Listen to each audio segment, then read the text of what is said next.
concept where they're nationalizing these industries in order to have these regulations. Now, if I ask you, geez, ultranationalism, part of that is regulating our economy and having strict regulations on businesses. Is there one person in this room that say, yeah, that sounds like Trump, pro-regulation?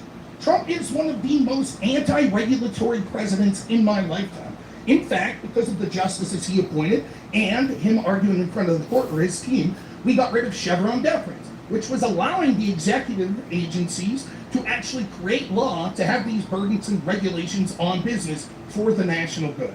In fact, I will argue in both my definition and Lohner-Bucks's definition, the modern left, particularly the more progressive left, actually meets these definitions far better than Trump does. Who would you think of as regulating industry for the national good? Who would you think of talking about populism and the fact that there's systemic racism, all the systems are racist? Who does that sound like to you? And Paleogenetic, who wants to return to a world that was sort of pre-race and give land back to Native Americans and things of that? Who denigrates our foundational documents more than the modern left? But if you don't believe that and you want to go with Lohner-Bucks's definition, there's a lot of similarities. Basically, the big difference is that instead of paleogenetic, Lohner-Bucks says that, well, authoritarianism. Okay, authoritarianism. Water. Very good, right? That's not part of the debate. I just anyways, authoritarianism. Water. Very good, right? What's more? What is the threshold for them? All governments are authoritarian. Was it authoritarian when I was told that I couldn't go to my place of business, but big box stores could stay open because of COVID? When we couldn't go to church, was that authoritarian? Was it authoritarian when Republican and Democrat administrations alike pushed the Patriot Act and took away our Fourth Amendment rights? Was it authoritarian when the Biden administration actually pressured social media groups to censor people? Was that authoritarian? Is it authoritarian when they tell us that we can't have bump stocks or assault weapons? All of these things could fit a definition of authoritarian, and much like the word fascist, what you'll see is authoritarianism is this catch-all phrase that's used predominantly by the left to denigrate people on the right for things they don't like. But boy, oh boy, do they love authority when they get to exercise it. 30 seconds. Populists we talked about, ultranationalism we What's talked up, Nirvana? about. Last thing is, this debate is boring. Let me be straight up, and both Lohner-Bucks and I are bullshitting you, right? The truth is, Lohner-Bucks used this term before he did all this research, and I used terms like this before I did this research. Ask yourself this. If you think at the end of the day that the term fascism is ambiguous, ask yourself this. Why is he using this term? Why do people like him use the term? And you want to know why? Let me read you a little post here from our friend Lohner-Bucks. This is from July 14th, 2024. Without the benefit of hindsight, at what point in the Weimar Republic would it have been morally acceptable to assassinate Hitler? That's 24 hours after Trump was shot at Butler. These people use these terms because they want to justify people like Tyler Robinson that killed Charlie Kirk writing on a bullet, catch this bullet, fascism.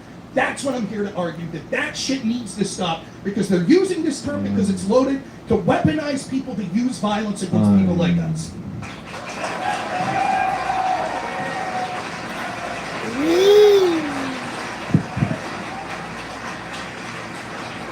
What's up, baby? Just watching a debate. When the floor is all yours for open dialogue.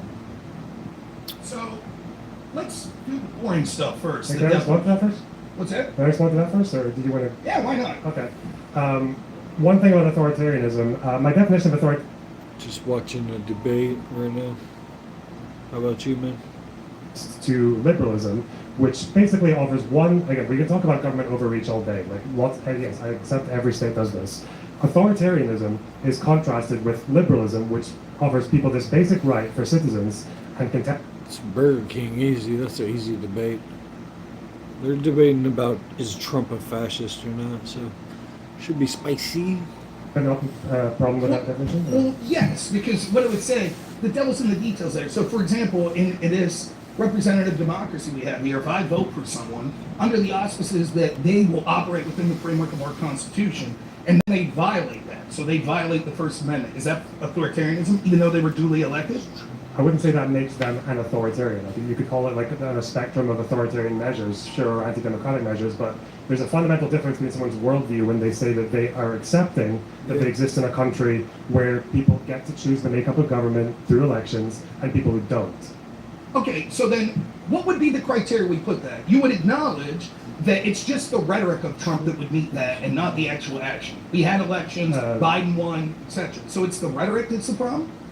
No, it's the fact that he tried to change the results when he lost. Do you think that he had any success in changing the results? Well, What I did he still do? got Was that what I Burger asked? He- King. I said he tried to No, change I the results asked when he you. lost. I Yeah. didn't ask He you. tried. I asked the question. I still think Burger King's better than McDonald's. Yeah, so he tried to change the results when he Okay. lost. Right, so he You don't get tried. let off the hook for failing, right? He tried, but he lost, right? Do you think there's something to be said about the actual effects that went into action? So if Well, I that's try and I badly. lose, if I try and I fail, and then another person tries and they have some sort of success, which one would be worse? Well, going back, Hitler failed in the beer hall putsch, and he still ran in elections. Was he not being like authoritarian when he did that? Or? Well, I'm not. We're talking about this on a sliding scale because you're using sort of this unique definition of authoritarian. Right? You could argue back I'll agree with you on that. and forth about it. What we'd all agree is that there's certain thresholds of authoritarianism that wouldn't rise to the level of fascist, correct? Would you be satisfied if I changed it to like anti-democracy? Or? I mean, would I? So it's your definition. That's why I'm asking, because I just want to see if we can actually find If it's a definition that we agree let me, on. instead of going through this, I'll get to the punchline. Like Trump and him trying to have a proposed legal challenge because he thought that there were shenanigans that went on in 2020, which he was right.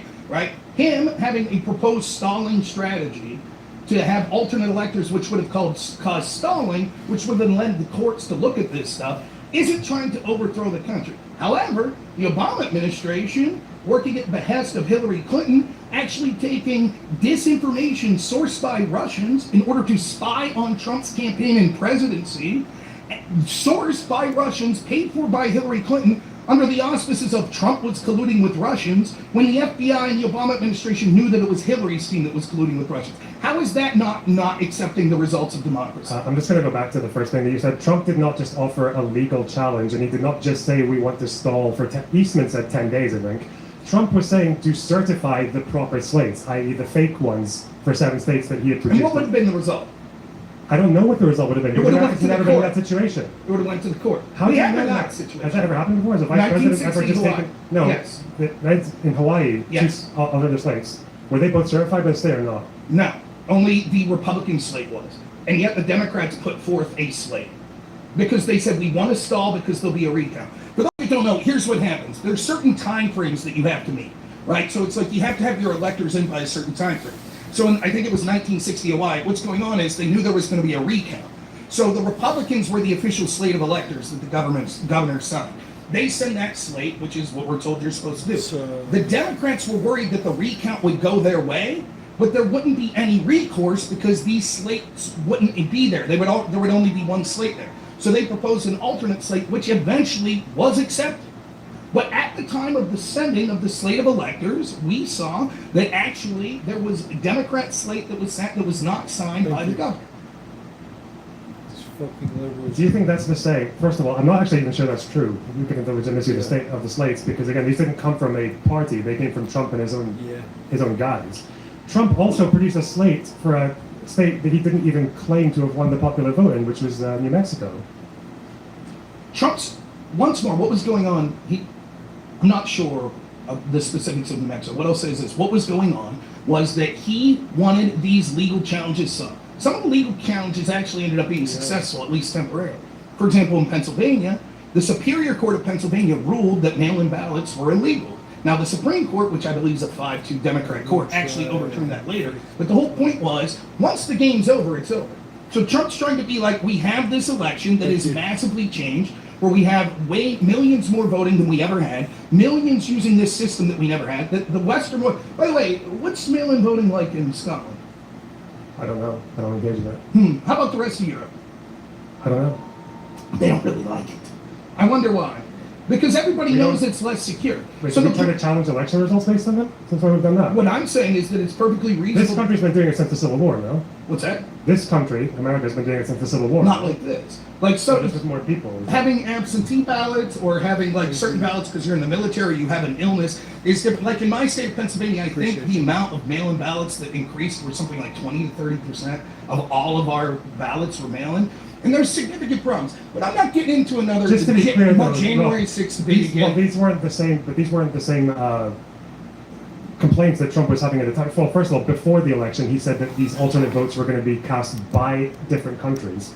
We know that's not true, right? He's not even saying that anymore. That other countries were just making ballots and sending them to the United States to get them Well, passed. we just had the revelation in 2020 that we saw China was hacking voting systems. Well, what was China It was doing? covered up by Was China making ballots and then trying to get them cast in the United There are States? allegations of that. No, they weren't doing that. We're That's likely not- to learn more. We're likely to learn more about Well, it. we're I likely to learn know more. that you and the left Learn more. We're likely to learn because more. the story's just breaking. We were told over and over certain things like illegals aren't on the registry. Oh, they are. Well, illegals don't vote. Oh, we are. We just learned that this week. Then we had the story break about China. And I've been just plucking digital cotton.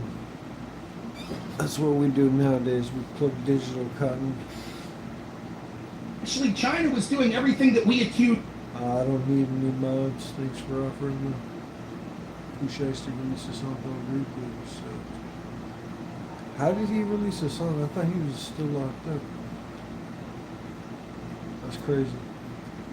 I'll have to check it out later. I don't need any mods. Thanks for asking me. Accused Russia of doing in 2016, and instead of our FBI deciding, oh, we're going to just blow up this massive scandal to help Hillary Clinton, this time they covered it up. Now, if it's so important to secure our elections from foreign sources, why did the FBI hide that information? The for story, years? again, I feel like I need to correct like three things at once. The first thing that happened with China that we do know about, we'll get the facts in the future. Hopefully, this thing that Trump just pulled out of his ass 6 months before the 2020 election just turns out to be true now when we don't have any facts. In China, there was one actor apparently who downloaded publicly available voter information for 6 states. We don't know why they did that. U.S. Intel doesn't know why they did that. That's the problem. That's what happened with China. Someone in China downloaded publicly available voter information for 6 states. Not they tried to cast alternative ballots or fake ballots or fraudulent ballots, send them to the United States and can cast as votes. When Trump said that in 2020 before the election, it's made up. Again, Yes or no? what? Did you get that from someone? Again, Trump specifically saying things, That's what you're saying. oftentimes he's prone to hyperbole. My man Dinesh called him a fabulous. I thought that was a good word, right? Like he's prone to hyperbole. I don't know specifically People believe everything. it. You said it's true, Probably, we just don't have any let me facts. finish. Probably will look into it and he didn't say exactly what you're quoting. It's irrelevant to this point. What I'm saying is Trump thought that there were problems with the election, asked millions of other people. He wanted the delaying tactic to see it. The other side did everything they could to rush it along because they weren't afraid that it was a lie. They were afraid it was the truth. But it's interesting. You said something there that I want to address. I noticed that you didn't talk about anything about what the Democrats and the Obama administration did not accepting the results of the 2016 election. In fact, the YouGov poll in 2018, that was 2 years after that election, said that nearly 2/3 of Democrats believe that Russians manipulated votes in order to swing the election for Trump. This is because of the rhetoric of Hillary Clinton, who was still saying in 2018 that the election was stolen from her by Russians. And now we see that the Obama administration was actually taking the information given by Hillary, sourced by Russians to get illegal FISA warrants. My question to you is, even if you want to scream January 6th is authoritarianism, how does that not prove the modern Democratic Party is as well?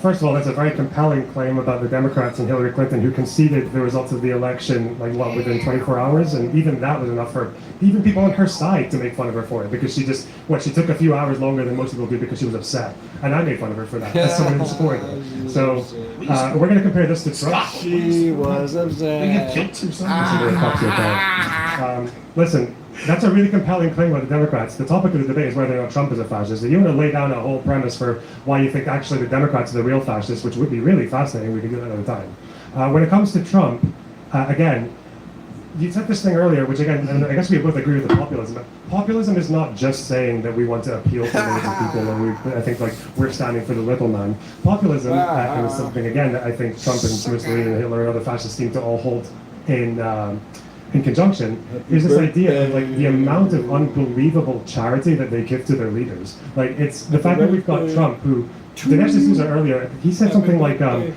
when you're talking about the 30, 40 million immigrants arriving under Biden, he said something like, well, that's a lie, but it triggers the right emotion in people, therefore I like it. I'm not paraphrasing that, he said that.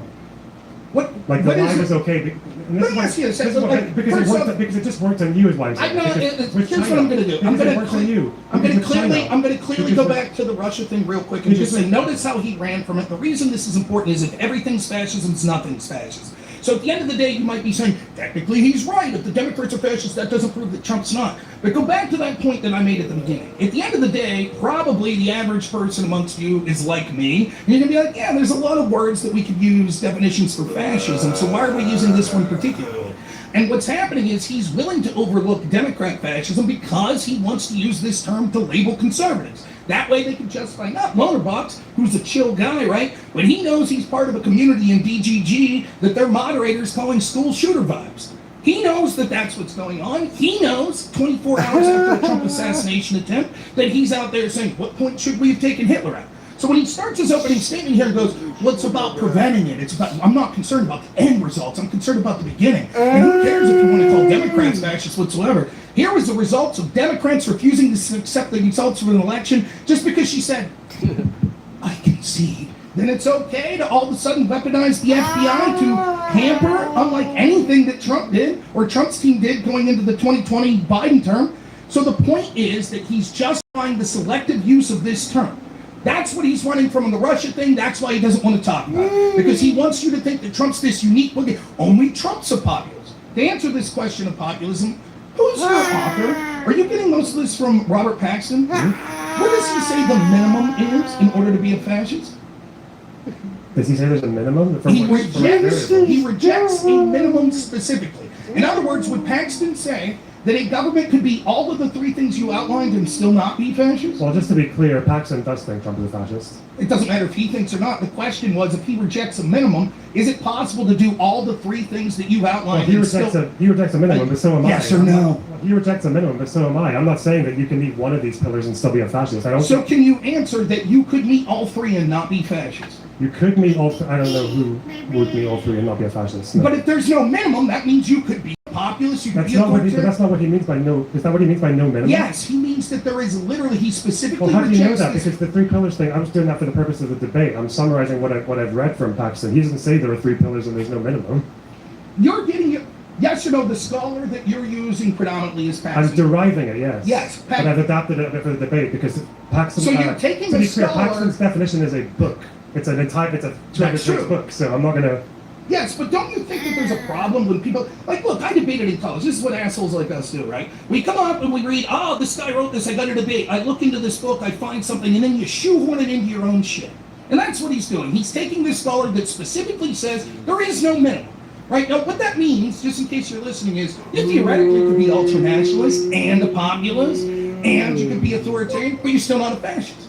So how do we know then if there's no minimum that his scholar outlines? Converse that to my definition that gives a specific minimum. It must be palingenetic, it must be populist, and it must be ultranationalist. So what he wants you to believe is that we should just accept on his word. But my feeling is, even though James, our moderator who's running things on time, sounds very fascist to me, right? Even if he meets all three of those things, well, maybe he's not a fascist, but Trump is. And ask yourself constantly, why is he doing this? Why is he so hell set on calling Trump a fascist? So I want you to explain to me why we should accept this definition where there is literally no minimum given. What's the Because- threshold before when you personally choose to call someone a fascist? Okay, so when it comes to Paxton, when he lays out, again, because he lays it out throughout a book, okay? Maybe he can disagree with the way that I've interpreted it. I think it's fairly clear. When he lays out that there is the populism, there's the anti-establishment variable, which is what separates them from most other dictatorships. There is the national revivalism, which actually I think is pretty much the same as palingenetic. I just didn't want to use that term because it sounds pretentious. But and then there's the fact that they don't believe in the idea that people should be able to choose the makeup of government through elections, which is how Paxton defines authoritarian at the beginning of his book. So Trump's done that. who crosses all three of those things in Paxton's book who he doesn't think is a fascist? There's no one. There could be plenty of people.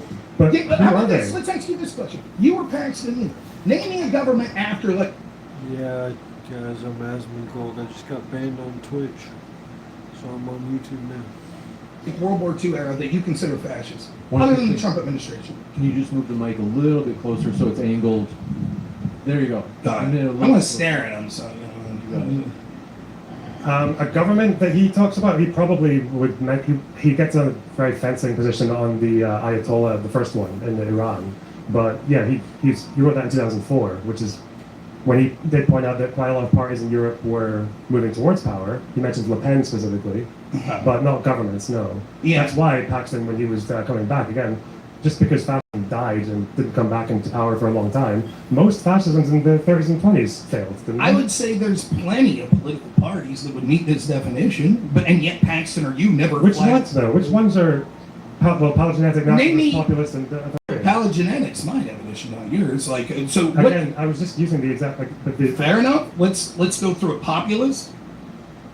palingenetic Do nationalism and you think I authoritarian. could name? Do you think I could name a government or a political party in a major country that was populist in the past 50 years? Well, given that that's only one pillar, I don't know. why Okay, that's so you relevant. accept that. There was plenty of other populists, right? Now, next, number 2. Your next is authoritarian. Can we name any governments that was both populist and authoritarian in the past 50 years?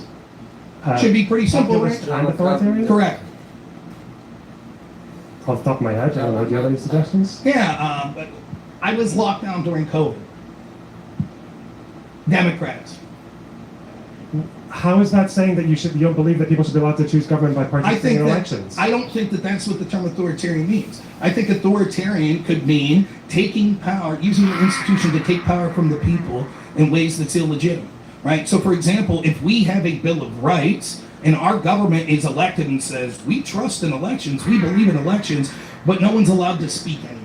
You no longer have free speech. Is that Okay, so authoritarian? again, when I'm proposing a definite, and again, we probably both agree that neither Paxton nor Griffin would say that these are the prerequisites to be a fascist. No, I think Griffin They would probably would absolutely agree. say he What? outlines COVID it measures. specifically. COVID measures would qualify as Oh, fascist to no, Griffin. I'm sorry. I thought you meant the 3 that were outlined. Yeah, that's why I'm saying when I'm saying authoritarian, you might How does you might Paxton have a define different authoritarian? authoritarian or authoritarianism. Either. So when he says authoritarian, I think it's on like it's within the first like 30 pages. He said something about how I think I should quote it directly, didn't I? He said something about how it's the difference between contrasted with a liberal regime that believes that the public should be allowed to choose the makeup of government through elections. You don't think Trump thought that the people should be allowed to choose the makeup of government through election? But only when he wins, because when Okay, he same loses, with he says Democrats. there's fraud, and he tells Mike Pence to make him president. No, did he? Yes, he did. Yes, he didn't? Mike Pence tested that. Yes. No, he didn't. See what the did I say? audience. What did I Get say? him, audience. Get him. Yes, I know. Whoever the fuck, Mike Hey, Pence. that's a valued ticket buyer. Don't be talking shit. You know? I'm aware that Mike Pence, Giga Chad didn't. It's Rob Noor versus some British, Scottish guy.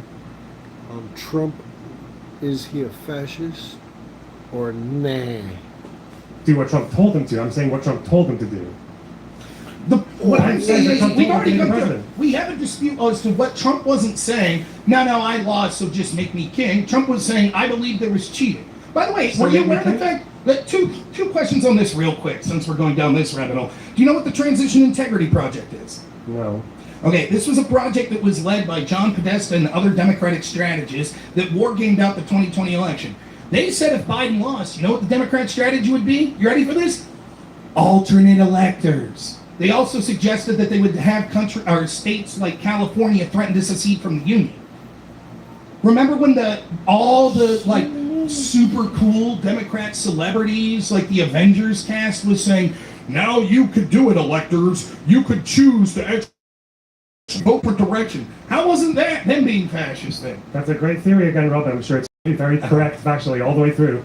The fact is that this is a debate about whether or not Trump is a fascist. We can do a Right. Democrat debate on fascism another time if you want. The question is whether or not Trump is, and now it seems to be that we're stuck on the idea that Trump doesn't accept election results when he loses. I'm saying that in the modern United States landscape, no one accepts elections results when they lose as a totality of the parties. The Democrats said they were cheating. In fact, they were already priming the pump for the 2020 election. Remember, Trump's taking away mail ballots. He's taking away mailboxes. It's a big conspiracy. He's going to control USPS. He's not going to allow.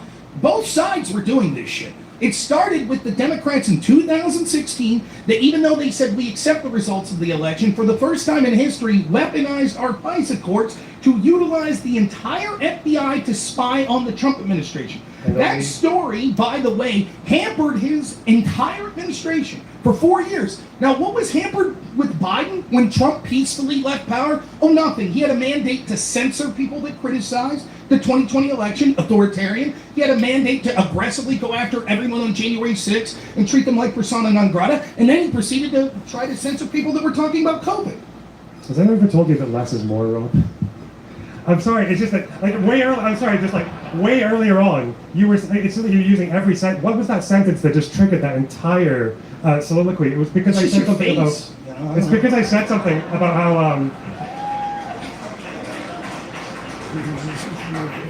We're talking about authoritarians, it's right? because, And I you're said that talking Trump doesn't, about it's because I said that Trump doesn't accept the results when Correct. he loses. Oh, well, everyone, but people make excuses. People say, oh yeah, if the Russian disintegration hadn't happened, then maybe more people would have voted for me. But I still conceded the results. Trump still does not confess that he has lost the 2020 election, did he? why He's does never him said say, he lost. why would him saying I concede make any difference? That you acknowledge the process, that you acknowledge the fact that you lost an election, that you're taking part in a He democracy. acknowledged it by leaving. You were here. Oh, he acknowledged it by leaving. Yes. And what's he doing now? He's still saying he won. He's So still... what? Okay. What if we find, by the way, just curious, hypothetically, Hypothetically. what if we actually ended up finding results that, like, Which channel? My channel or the one I'm watching? still If there fascist? was outcome determinative results. What if it was just outcome In determined one for one state. state? Well, a couple of things. One, I would maybe ask, like, if Trump actually knew any of that before, like, Doesn't he he found out this much suspect it? later. That's enough. But Welcome back, Dragon. How you doing, man? let's just say that Trump actually does uncover the fact that he should have won. It was Mm-hmm. outcome determinative. Of course, that would change my opinion on whether or not he respects the results of elections. so then the second question that stems from this is, if he truly believed, But all I'm hearing is, we'll get the Just live streaming, chatting, truth tomorrow. is if he truly believed that, this, that, the other. would it be fascist? Yeah. Why? I don't know, like when Hitler said that he truly believed that the Jews were the... All types of stuff. You want to check out my content? Got all kinds of videos. Right now I'm just streaming and chatting, watching a debate. The reason that Nazi Germany went to war, does that really change whether or not it was a racist opinion? Like, no. That's not the question. We're not If you're talking about delusional, racist you opinion. can still be anti-democracy even though you think you are. It depends how you But act. he's I judge being- people based on what they do, What not what does they say about democracy themselves. mean? Thank you. In this context, we're Yes. talking about the right to participate for the people to choose the composition of government through elections. So if People that, parties. so let's say, here's another hypothetical. Let's forget about Trump for a second, or let's say Trump did this. Instead of doing what he did, he faked a bunch of ballots and he put them in and then he won. Would that be anti-democracy? Yeah, of course. Would it you saying, hey, that's fucked up, we shouldn't swear Trump in, he faked a bunch of ballots, would that make you a fascist? If it was outcome determined, well, again, we're talking about one pillar. I don't know why you keep doing this. It would have Okay, to be would more that than one make you- pillar. To would both that- of us, it has to be more than just one. That, fair enough. variable. So the question is, when this is the key thing that we're saying, because we're admitting populism's like whatever, and when it comes to the Yeah, I love watching people argue though. idea of authoritarianism on this specific, would that make you authoritarianism? What if Trump faked a bunch of ballots and I said you should be president because he right, faked you ballots? said we should know, we should look into that. I think he cheated. Are you fascist, or is he authoritarian? If Trump faked ballots and what, like outcome determinative, or if he just committed a Yeah, crime? you think it's outcome determinant, sure. Okay. This one is kind of boring though. I think I might switch it to the Islam debate because there's two of them. This one guy, Jay Dyer, he debates two different guys. He debates one guy 5 days ago, and then he debated another guy 16 hours ago. So I'm just catching up on these debates here. And then it is Destiny debated Dinesh D'Souza, but that one started off kind of boring. I didn't feel like watching it. But this one should be good and interesting. Good.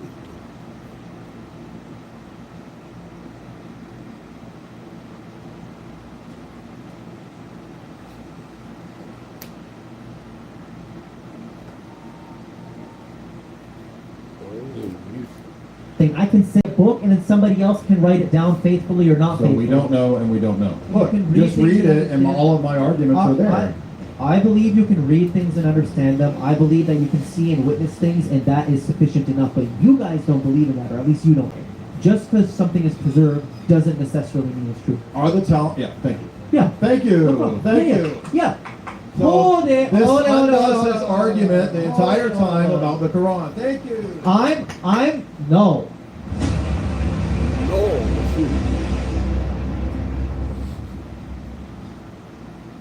Special thanks to our sponsor, Maine First Project, fighting to put Mainers first. Check out mainefirstproject.org. Huge thanks to Revival of the Anointed's Thank you. Rule, Appreciate you. equipping Christians to fight for biblical values through policy victories. Check out revivetheroar.org. I'm thrilled to be with you here for DebateCon 8. We are going to jump into it fast, but I do have to say, we are incredibly grateful, as it is the speakers who make this as fun as it is. So we are thrilled to have our speakers here tonight. We're thrilled to have you guys here tonight. And I'm going to start by introducing our speakers, and we're going to jump starting to get a little tired. into this debate. Starting first, Waleed Naeem is a Muslim apologist and debater known for confidently defending Islam and engaging Christianity's most challenging theological objections. Please join me in welcoming Waleed Naeem.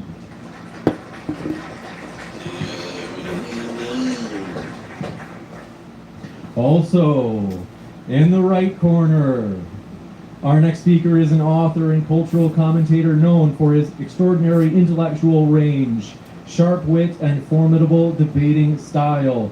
He's also appeared on prominent platforms including Tucker Carlson and Timcast IRL. Please join me in welcoming Jay Dyer.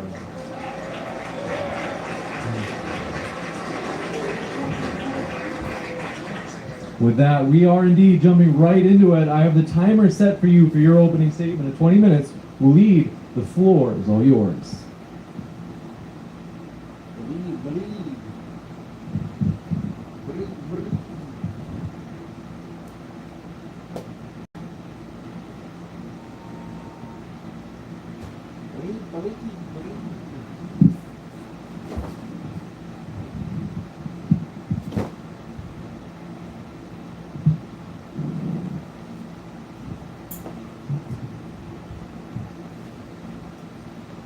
Testing, 1, 2, testing. All right, perfect. So you let me know when the time is started, and I'm good to go. Reminder to keep that mic pointed at you at all times. Yep. Ready? On your first word. Okay. In the name of God, the entirely merciful and the especially merciful. The Quran or the Bible, which one is God's revelation for all mankind? All praise to God, the Lord of the worlds. I'm just going to let you know that I will speak a little bit fast, and also I'm not going to fully quote my verses. I'll leave the references on the screen for the audience to see, and they'll have to do their own homework because I don't have time to read through all of it. And also quickly, I just want to say salam to Mama, to my dear wife, to my child, and to all my beloved friends who are watching this at home. Mama, Papa. So the first thing I want to dive into is the weaknesses of the biblical text compared to the Quran. The Bible is not just one book. It is a compendium of different authors with different narratives, different emphasis, and even different doctrines. The Bible itself is an open concept. Different sects keep and omit certain books.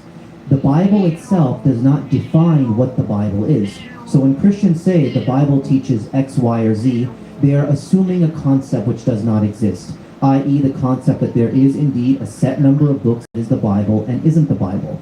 They are really referring to a disputable, open concept library compiled, recompiled, and redacted over history by many men who never knew or even anticipated each other, and tried to treat that all as one thing.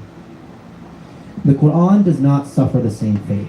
It has a remarkable textual integrity. Save for few variations in pronunciation, the same skeletal root text exists across all sects. And it's interesting because the Quran also promises that God would be its protector. We read in chapter 15, verse 9 on the screen, "Indeed, it is we who sent down the Quran, and indeed we will be its guardian." Every other religious tradition has disputed texts. The Bible, the Bhagavad Gita, the Upanishads, the Buddhist sutras. Naturally, this is the case because different sects want to promote their own theologies and start writing things with their own hands, claiming inspiration. The Quran is the only massively transmitted worldwide scripture that has a multitude of sects that claim to believe it and has been completely untampered with by all those varying sects. The fact that the Quran is a uniquely stable amongst the world texts and the course of history has shown the promise in chapter 15 of preservation to be true shows strong indication that it is indeed unique amongst all the scriptures and very well could be the word of God. So, my question for my opponent is this. If God were to leave behind a revelation for all mankind to follow, don't you think he would leave behind a preserved, stable, closed system text that is not open to dispute? The next point that deserves discussion is the complete contradictions throughout the Bible. Going on with my first point, naturally this heavily disputed work in progress known as the Bible has many contradictions. And I'm not even going to get into minor contradictions like the exact details of Jesus' crucifixion, how Chronicles contradicts certain facts in the Pentateuch when it's re-quoting them. That would be too easy. The Old Testament, these are foundational level theological contradictions. The Old Testament, when you read it, it largely deals with this ethnic God who demands exclusive worship by his ethnic people, Israel. The primary focus is a real estate contract for the land of Palestine, and there is no concept of a faith alone salvation. Then we get into the New Testament, and suddenly we have the Son of God figure who carries a comparable divinity to Yahweh, who we must pray and baptize in the name of. The primary focus now is not a real estate contract for the land of Palestine, but rather the kingdom of heaven, which is open to all men. The Old Testament God is tribal and largely concerned with the life of this world. So the promise is basically, so long as my people obey me, I will give them earthly sons, I will give them dominance. This is the overarching theme. Then the New Testament God is largely concerned with the life to come, which is never explicitly mentioned in the Old Testament, certainly not emphasized like it is in the New Testament, which would have been a very important thing to mention. If I'm storing up deeds in the hereafter and I'm going to see it on the other side, that would have been a very important thing to mention for thousands of years of prophecy. And it's about selling your goods and chasing the kingdom of heaven, and that this promise is open to all men. One is an exclusive God that demands exclusive worship of his name by his people in law-keeping. The other is a God who has another name to be worshipped alongside his, who loved all nations so much that he gave his Son as a free gift of salvation for all nations who put their faith in him, no works required for salvation. These are completely different religious systems. Christians try to reconcile them, but you can't. You are going to have to choose to favor one or the other. The Quran, again, does not suffer the same fate. Again, because it has single authorship, it has the exact same message all throughout, which is worship one God, do righteous deeds, and inherit paradise. Or if you reject God, you get cast into hellfire for all eternity. And the references are on the screen for you if you wish to look into that. You may not like the Quran, you may not agree with it, but you cannot deny its completely consistent message all the way through, certainly more so than the Bible. So my question for my opponent is today, if God did leave a revelation for all mankind behind, don't you think it would have emphasized the same doctrines and taught and emphasized it all throughout, the same exact belief system? The next thing we have to get into is anonymous authorship in the Bible. We are told that Moses authored the first 5 books with inspiration from God, but that it was Moses who penned them down, and that eyewitnesses authored the Gospels. And this is just not true. We can prove this. And again, the references are on the screen. You can look into this yourself. Genesis 12:6 implies the author lived in a time that Canaanites were not in the land, but the Canaanites were not cleared out till Joshua came along. Genesis 36 implies the author lived during a time Israel had kings. Deuteronomy 34, it records of Moses' death in the past tense. There's so many repeat narratives throughout the Old Testament, like the story of, let's see right here, of Jacob's name being changed to Israel. It's told twice with different narratives. The story of Abram at the time, his wife being married by the king, is told 3 times in 3 different ways. 3 times in 3 different ways means 3 different authors. And then, skipping down, we get to the anonymous Gospels. It is church tradition to say that they are authored by Matthew, Mark, Luke, and John, but nothing in them suggests that. So an example of this, how these are not eyewitnesses of Jesus. We have Matthew 4, verses 1 through 13. The famous story of Jesus being tempted in the wilderness. Jesus did not have disciples at that time. He was alone in the wilderness. Or when heaven opened up and it said, "This is my son in whom I am well pleased." Again, Jesus did not have disciples at that time. He was a child. This is a biography of Jesus, but this is not an eyewitness account. It doesn't even pretend to be. Yeah, Matthew could not have seen heaven open up on Jesus when he was a child, nor could he have seen the conversation Jesus had with the devil in the wilderness. The Quran, again, does not suffer the same fate. It is the same author all the way through. It is the perspective of God speaking to the Your believers God. and sometimes to the Prophet Muhammad. If we are talking about a book from God, which is the debate of today or tonight, it in fact is the only book that speaks in that way. God talking to mankind directly, not recounting a past event of a group of people and the dealings with their ethnic God, but rather God speaking directly to you in the evocative and to the prophet he has inspired. So my question is, if we don't know who wrote the Pentateuch, which is the foundations of the Old Testament, and we don't know who wrote the Gospels, the foundation of the Jesus movement in the New Testament, then why should I hang my coat on anything in your Bible at all? The next thing that deserves mention is the problems with Paul. In line with the fact that the Bible is so contradictory, we get to Paul, its most difficult contributor. Paul taught ideas completely at odds with both the Old Testament and even what Jesus says in the dubious Gospels we have today. Again, I don't have time for all the passages, but you can read them. Matthew 5. Jesus clearly taught that you need to work to inherit the kingdom of heaven, not this faith alone salvation. Absolutely not. We can go through Matthew 5. But whosoever shall do and teach them, the same shall be called great in the kingdom of heaven. That except your righteousness shall exceed the righteousness of the scribes and Pharisees, ye shall in no case enter the kingdom of heaven. But he that doeth the will of my Father, therefore whoever heareth these sayings of mine and doeth them, and so on and so forth, so on and so forth. Then we're going to get down to this. So in Jesus in the Old Testament, there is no mention of this doctrine of total depravity, which is what Paul taught, or the hopelessness of trying to work for your salvation. Zero mention of this Pauline distinction of having faith without works of the law, which is foundational to Paul's message.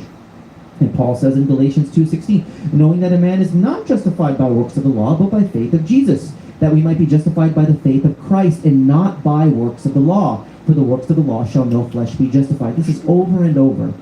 The quintessential feature of Paul's message, the faith alone salvation gospel, is in direct contradiction with Jesus in the Gospels. Moreover, Paul's teaching of total depravity contradicts everything else we have read in the Bible. The Bible clearly acknowledges that righteous men have existed. So Paul teaches there is none, in Romans 3, there is none righteous, no, not one. There is none that understandeth. There is none that seeketh after God. They're all gone out of their way. They are all together become unprofitable. There is none that doeth good, no, not one. Therefore by deeds of the law shall no flesh be justified. Then we go into Genesis 4:7, interestingly, conspicuously enough. It says, if thou doest well, shalt thou not be accepted? And if thou doest not well, sin lieth at the door, and unto thee shall be his desire, and thou shalt rule over him. Isaiah 55:7, let the wicked forsake his way, the unrighteous man his thoughts, and let him return unto the Lord, and he will have mercy upon him, and to our God, for he will abundantly pardon. Ezekiel 33:10-16. I'm going to skip down, but it says, but that the wicked turn from his way and live, turn ye from your evil ways. For why will ye die, O house of Israel? There is no total depravity here.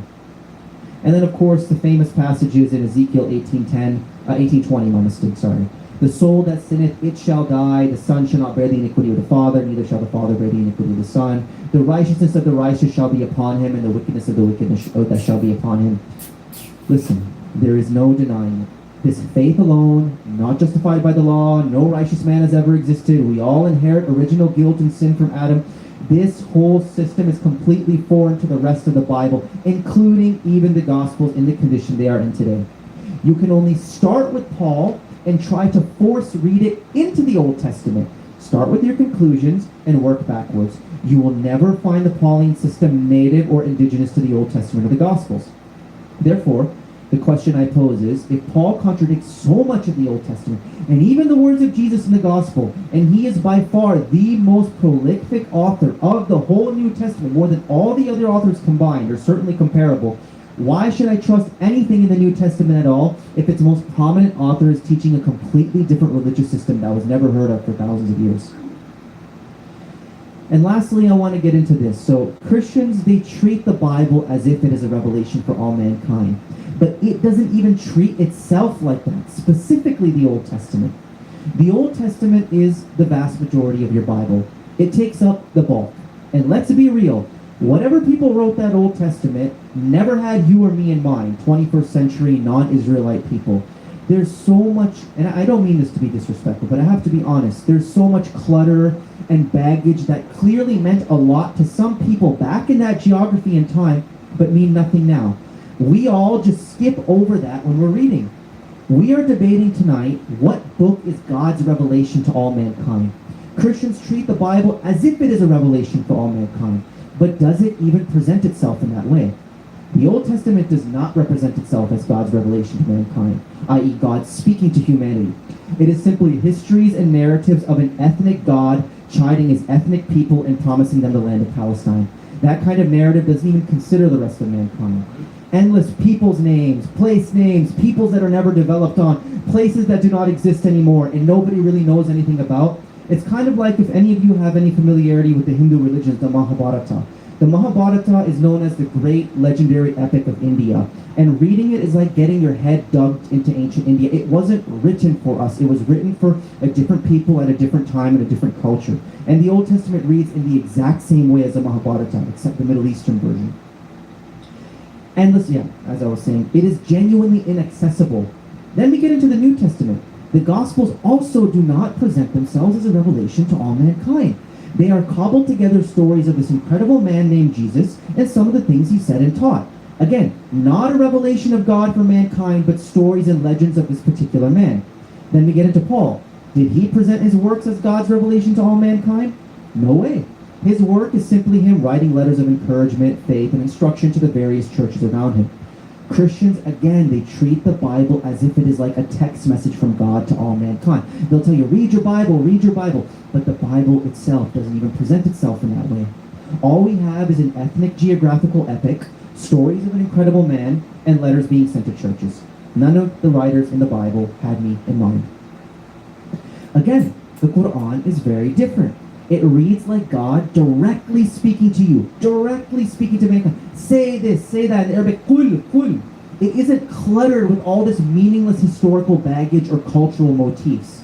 It doesn't read like getting your head dunked in the ancient Middle East. It is accessible, readable, and it transcends all cultures and speaks directly to mankind in the evocative style. Exactly what we would expect if God did truly reveal a book for all mankind to read and cherish forever. If it is going to be for all human history, then it must transcend and go beyond any specific time period in its message and style. Let me make it clear, my argument is not the Bible is racist, therefore it's bad. No. My argument is the Bible isn't even written for me.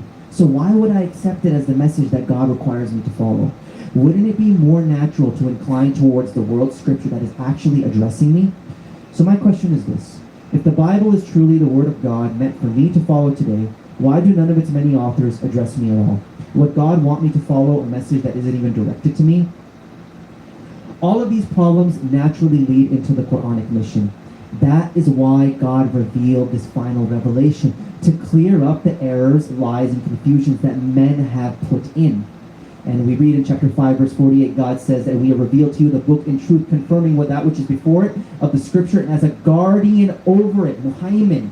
So judge between them by what God has revealed, and do not follow their inclinations away from the truth.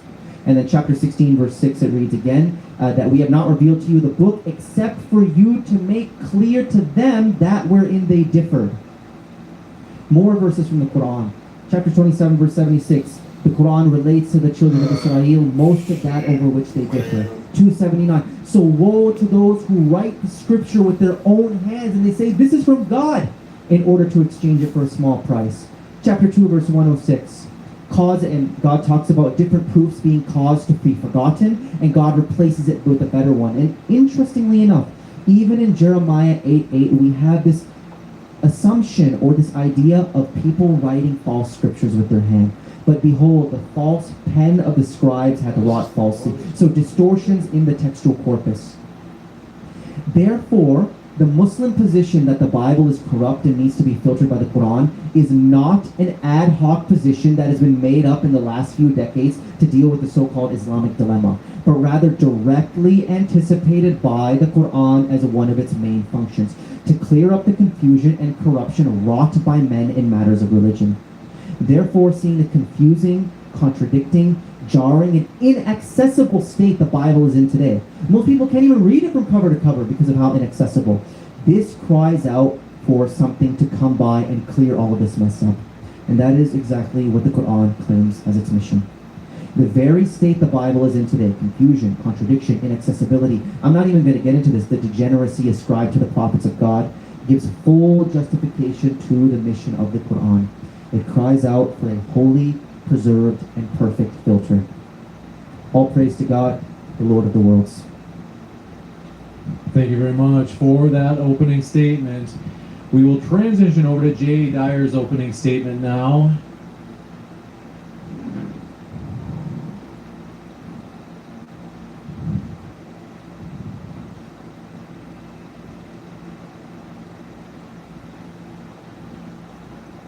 Then we'll continue our debate on the Bible or the Quran, which is God's revelation to mankind. I've got the timer set for you, Jay. So on your first word, I will start the timer. I hope y'all appreciate I wore my Dagcore ball shorts because I wanted to be ballsy in this debate. Thank you to Naeem here for. If you pay just close attention, you might catch a little side glance there. So these guys over here. Thank you for that, and also thank you to Chat GPT, peace be upon him, for that opening statement. That was pretty obvious to what was going on. I'm making jokes, dude. If you're gonna speak during my, do I get to speak during his time?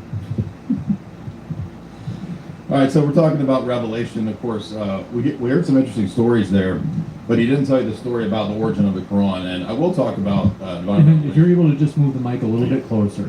I will talk about divine revelation from our perspective, but I do want to talk about all the data that he left out in regards to his own position, which never told you about the Uthmanic recensions. If you talk about the origins of the Quran, we actually don't know the origins of the Quran in terms of the 7th century. There are some traditions that relate to later stories in some of the hadiths about what happened. Now, what's funny, and he also didn't tell you this, he comes from a Quran-only tradition, which is, according to some estimates that I saw online, really only a few thousand, maybe 10,000 people in the world that are known. So he's giving you the impression that he's part of this overall community that's the history and the world nation of Islam, or I don't mean the cult nation of Islam, but I'm saying the nation of Islam in terms of religion, when the majority, 99% of the Islamic world, calls him a heretic. So he's actually undercutting his own case by acting like the Quran is extremely clear and specific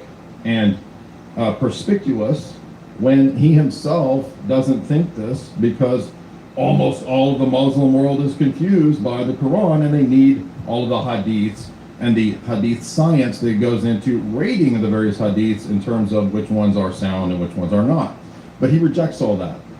Now, there's so many fallacies that I heard, so many problems in this discussion, that I want to highlight everything that he outlined about the problems of textual criticism or the history of the text in terms of the Bible and church history and the Old Testament. It's 10 times worse for his position. Since there were no clear unanimous traditions about the text at the time of Muhammad, it's actually the generations after Muhammad, particularly a figure named Uthman, who decided, sort of arbitrarily, to pick Zayd's version. And Zayd's version is interesting because we don't know exactly why that would be the one chosen. In fact, because of this dispute between Muslims in Syria and in Iraq, there were multiple variants. There were variants about the numbers as well of the surahs. So I'm going to be asking him questions as well. Since Uthman was not a prophet, was not ordained as a prophet, I want to know how we're supposed to know that the correct number of the surahs actually exists in the scriptures. Because the Quran itself doesn't tell us that, just like the Bible doesn't tell us what books go into the Bible. And I want to thank the excellent refutation of Protestant sola scriptura that he did. So when the Protestant that you're here to debate comes let me know, because I would agree with you on most of those critiques. You should have done some research about what our position is, because it's not justification by faith alone. It's not any of the basic evangelical Protestant doctrines that ChatGPT told you about. So most of what we know about the Quran, again, historically speaking, is a cobbled together collection that's about 30 years after the actual time of Muhammad himself. Muhammad, as you probably know, wasn't able to read and write, and so he is not the one that's actually doing the writing or recording the message of God. It's actually later generations. And most scholars will admit, and again, he likes to appeal to liberal scholarship. Of course, liberal scholarship is no friend to the Quran either. They will all date these things very late and point out all the tremendous amounts of skepticism that go into figuring out exactly what happened in these centuries. Muhammad died in 632, and thus there was no written Quran, but Abu Bakr was the caliph of that time. Zayd, as we said, had a written copy, we're told, but this written copy was hidden under a bed of one of Muhammad's wives for 20 years.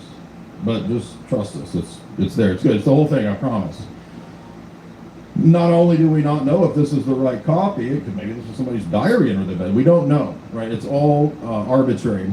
There's another problem, and that is that most scholars believe that there were not specific dot and vowel indicators at that time for Arabic for correct pronunciation. So just having clear texts would not necessarily tell us the right pronunciation. And again, if you're speaking to a lot of people who are hearing things orally, we wouldn't necessarily know if they're actually understanding correctly the vowels and so forth, how they're being pronounced, to get the right terminology and the right meaning.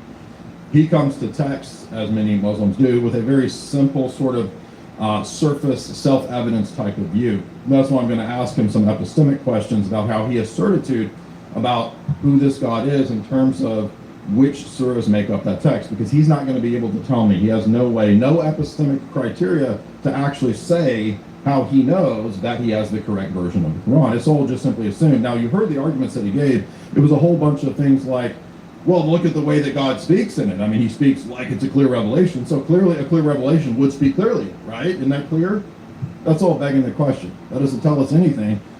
Con men, religious grifters have for centuries, for millennia, used all kinds of tricks like saying, well, it's clear, it's obvious, it's simple.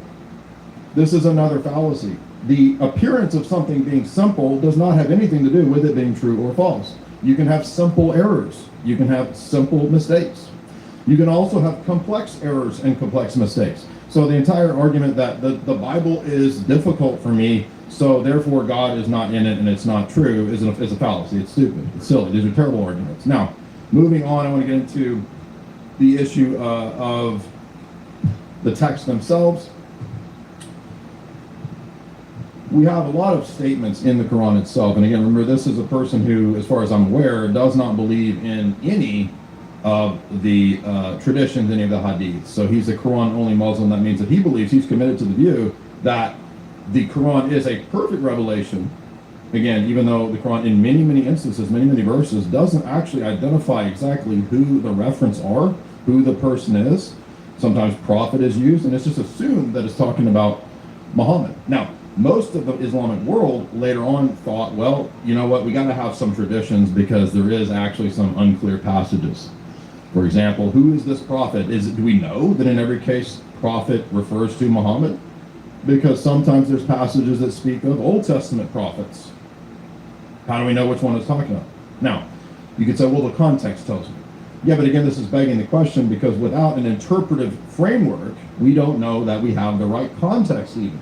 So this whole idea that texts are self-authenticating, self-propelling, or something like that, this is a very old Protestant idea, and it's also a tradition, I think, that comes out of his whole religious ethos that the majority of his religious ethos rejects. Most of them do not believe that the Quran is clear. They actually need the Hadith. So if it's clear, then why are you the 0.01% minority against the rest of the Islamic world? Now, moving on, we have many passages in the Quran that speak of a view of the Old Testament which is 100% contradictory to everything he said about the Old Testament. You notice he relegated it to the typical sort of liberal, higher critical perspective, that this was just a time-bound revelation to a bunch of desert Jews, and they were, nasty individuals who just wanted real estate and this kind of stuff. Are you aware that in many passages in the first 10 surahs, the Quran itself backs up many of those Old Testament stories? So to undercut the entire history of the Jews, including the stories of David and the stories of Moses and others, would undercut the very thing that you said is a limited a limited Hebrew jingoistic religion. It makes no sense. We are told, for example, in Quran 2, it says, although they used to pray for victory by means of the prophet over the polytheists, when then came to them a book from Allah, they recognized and they confirmed the scriptures that they had in their hands, and then they rejected it. So may Allah's condemnation be upon the disbelievers. This is speaking of the Jews. This is speaking of people in the ancient Old Testament times who had a revelation from God, but they rejected what they had in their hands. Nothing about a recension, nothing about revisions of the text. And the funny thing is, it's total projection, because everything that he says about recensions of Old text is literally the very thing he did in his opening statement. Again, refuting Protestants using higher criticism. We are told, for example, in Quran 2, and I want to go to this one because this is an important one, 75 to 79, this is the passage where we talk about supposedly Bible corruption, and this is used constantly. We're told over and over and over that, and he used it, of course, in his opening statement, that they distorted the texts. Well, it turns out when we actually read what it says, it does not say they distorted the text. It says that they heard the words and distorted the meaning. Now, we're told elsewhere the same corruption is by illiterate persons.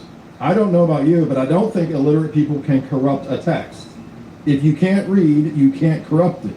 You can corrupt what you heard, and that's what it says. Now, many of the early Islamic scholars of the first and second generations, I don't know if he accepts or rejects those people, probably not, but they had a very consistent position that Allah's word cannot be changed or corrupted. If God speaks, and if you think about the idea that some Muslims have of the tablet or the eternal Quran, it's no different really than having a version of the divine decree, right? If God speaks something, it cannot be undone, it can't be destroyed.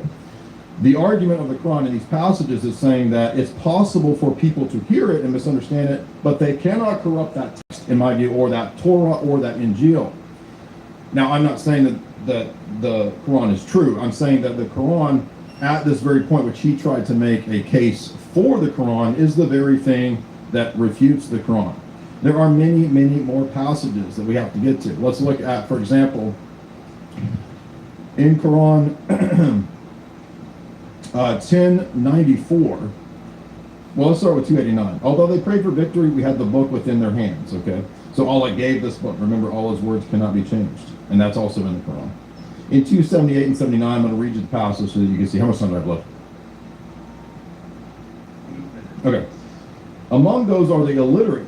They know nothing about the scripture except lies, so they wishfully speculate. Notice, the illiterate is the context. He didn't tell you that verse 78 says the illiterate. He just read the second verse after that, which says, they say and distort the scriptures that this is from Allah. But it's not people distorting the scriptures in terms of the text. It's the illiterate people distorting what they hear. We read in Quran 3:48, Allah will teach him writing, wisdom, Torah, and gospel, or Injil. Now, if Allah is the one that taught Torah, and Torah is what they had between their hands, if Isa had Torah in his hands, and that's what he was to learn from, then it can't be corrupted. Mary wondered, 3:47-48, my Lord, how can I have a child when no man has touched me? The angel replied, so will it be. Allah creates what he wills. When he decrees a matter, he says it is so.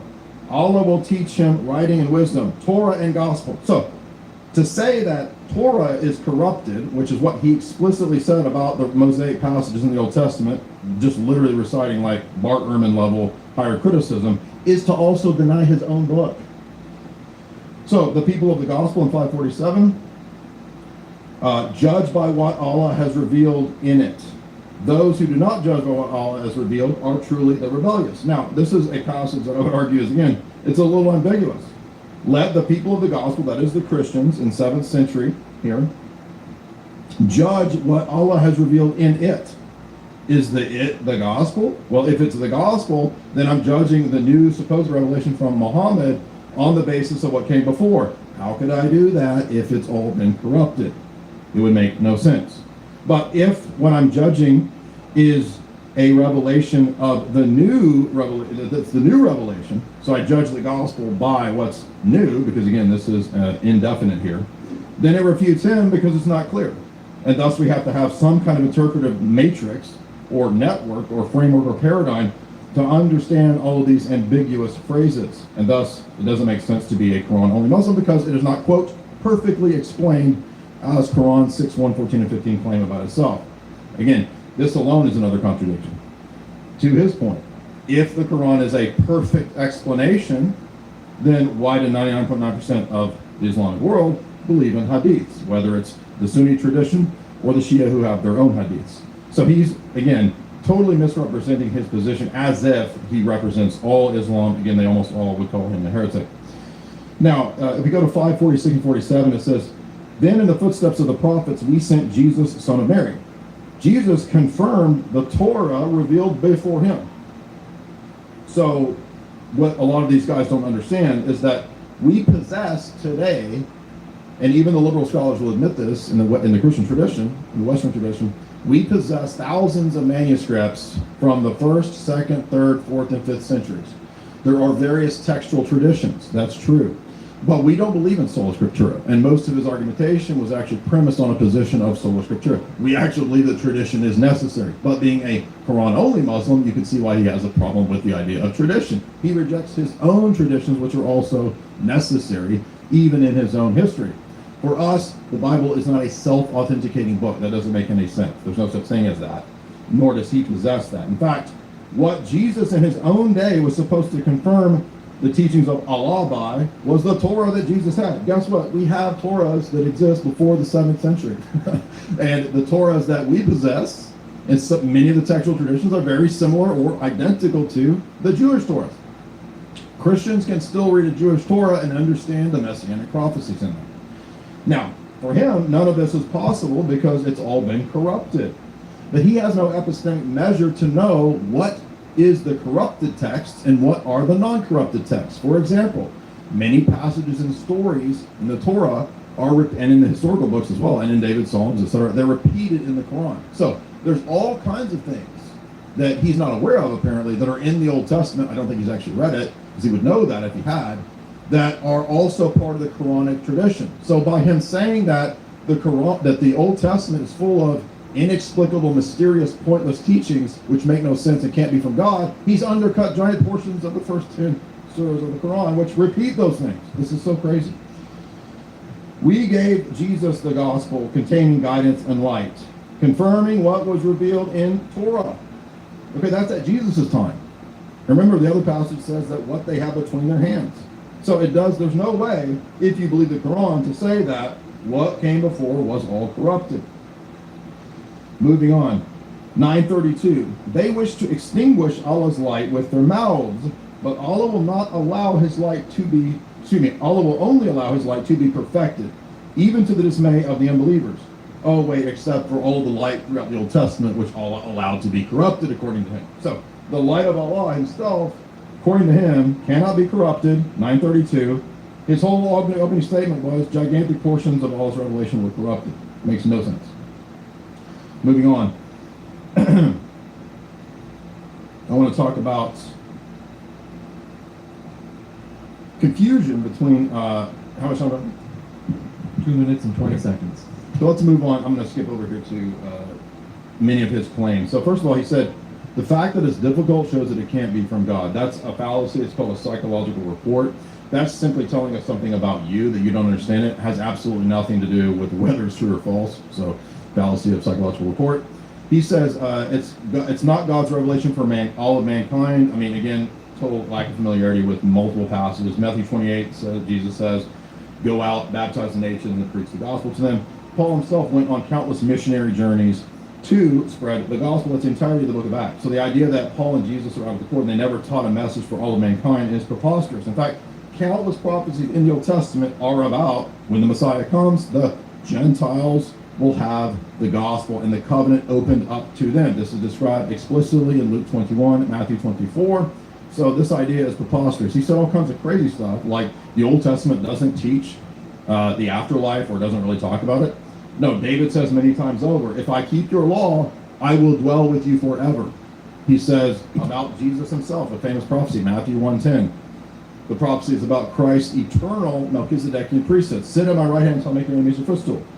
You are a priest forever according to the order of Melchizedek. There are tons and tons of passages all throughout the Old Testament that teach eternal life, and that's precisely what Jesus argued to the Pharisees. So notice, he made the Pharisee argument, or the Sadducee argument, I should say, that the Old Testament doesn't teach eternal life.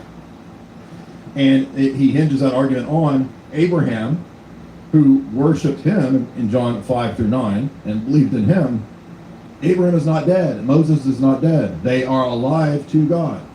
So this idea is preposterous. Jesus makes this very argument. Most of his arguments were also Marcionite arguments, the first heresy that the church dealt with, that there's an evil God in the Old Testament and a righteous God in the New Testament.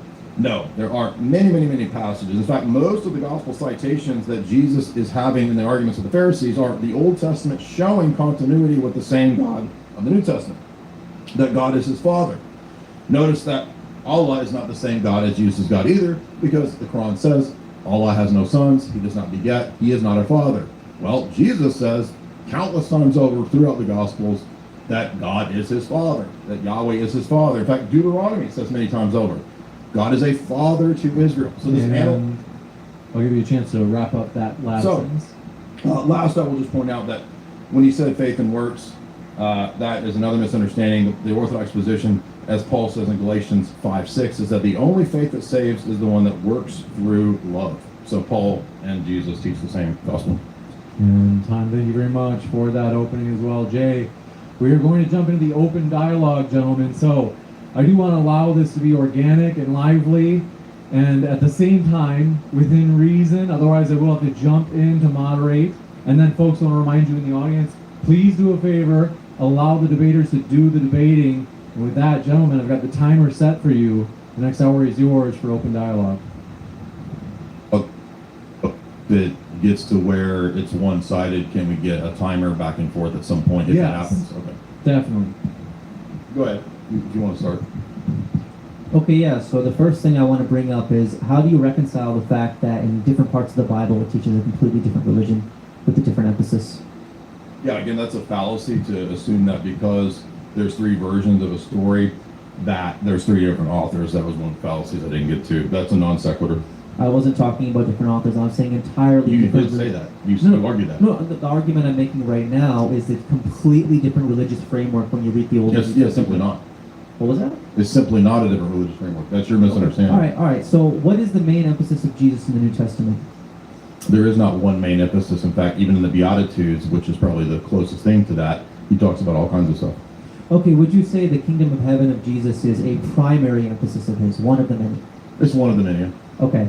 Is the kingdom of heaven a primary emphasis throughout the Old Testament? Throughout the Old Testament? Well, the Old Testament has a different focus, but it wouldn't follow from a different focus that it's a different religion. So the main emphasis, or one of the quintessential features of Jesus' message, is not at all a quintessential feature of thousands of years of prophecy. Well, given that the Old Testament's quintessential message is the coming Messiah, they're going to be looking forward to the kingdom that he brings, which is a spiritual kingdom. Right, so these are completely different religious No, frameworks. that's, again, you haven't demonstrated that. If I pick up my Old Testament, I am not going to get this main emphasis here of the kingdom of heaven, storing up deeds in the hereafter. That's not what's going to come to me. But when I read the New Testament, that's the main message. These are different religions, man. On the contrary, most of the Psalms are actually about the life of the Messiah himself, his death, burial, and resurrection, and thus his kingdom. In fact, I cited to you one of the most famous, most cited Psalms in the New Testament, Psalm 110, which is about an eternal priesthood of the Son of God, like unto the priesthood of the Old Testament, which is a type fulfillment relationship. So the fact that you don't understand types is not an argument against the religion of Orthodox Christianity. So essentially your position is that regarding the kingdom of heaven, God was essentially giving us types and shadows and sort of teasing us, and then finally giving us the full revelation later on. It's not teasing, it's a pedagogical device for an ancient world. Could you explain that to me? Yeah, pedagogy means teaching. So it's a teaching device for people who, at that time, were engaged in a lot of warfare. They were dealing with intense pagan religions that surrounded them. And so God spoke to them in ways that they could understand. We call it anthropomorphic, an anthropomorphic move. So, for example, God allows the Old Testament Jews to have, for a time period, a temple with animal sacrifices as a way to combat human sacrifice around them, but that was a temporal thing. Did you know that David himself in the Psalms, in Psalm 50 or 51, depending upon which Bible, even himself says that God doesn't ultimately desire goats and bulls. So there's a temporal significance to those, and the entire book of Hebrews lines up with what David says in Psalm 50/51 about it being a type fulfillment. Okay, so I'm actually genuinely curious about this. So we see in the New Testament, again, there's a major emphasis on the kingdom of heaven. This major emphasis is not there in the Old Testament. At what point would you say a religious framework is not a continuation, but a usurpation of something? It's a changing of the doctrine. When would you say that would happen? Well, again, this is based on a equivocation, because something might be able to change or be abrogated even in your own religion, which doesn't count as a different religion. You think Allah abrogated things, but you don't think that necessitates a different religion. So I don't see why that would be a problem for me in my religion to say that when the Messiah comes, if he instituted temporal laws, he decides that those are then fulfilled. Because our view is that Jesus gave the Torah, Jesus gave the law at Mount Sinai. So, for example, circumcision, it didn't exist before Abraham. But you were talking about works of the law and how to be justified. The whole reason Paul says that men are justified by faith, apart from the works of the law, is that he's using examples of people like Abraham who were righteous before they were circumcised. It's not saying that you don't do any works, because in Galatians 5 he says you have to be doing work, faith working through love to be saved. So the works of the law are not any works. They are specific Judaic temporal commands that even the Jews didn't think for all the religions. You're taking this over the Just hills one and far. second. If you're able to move your mic just a little bit closer, Jay. Okay, yeah. I'm just giving you the explanation. No, so okay, my position is this, that if a new message that comes later on is emphasizing something that is hardly even emphasized in the old one, that is a transformation. That is not a continuation, that's a transformation. Because then you could actually say that about anything. I could take a Guru Granth Sahib, or I could take a Bhagavad Gita, and I could staple it to the end of a Bible and say that's a continuation. But at what point does it become a usurpation? I would say when the emphasis changes. I understand your argument, but the problem is that you're misunderstanding how Christological the Old Testament actually is. Again, for example, for us, Genesis 12, 15, 17, 22, these are all the covenants that God makes with Abraham. For a Jew, that specifically just refers to Judaism. For us, those are literally all about the Messiah. Why? Because the promise says that to the seed of Abraham, this seed will open up the worship of the God of Israel to all of the Gentile nations. So the worship of the God of Israel will be from the sand of the sea. It will be like the sand of the seashore. It will be everywhere. It says all the tribes and nations and tongues of the earth will have members that enter into this covenant. So I'm just giving an example of something that you might think is supremely Judaic, the Abrahamic covenant.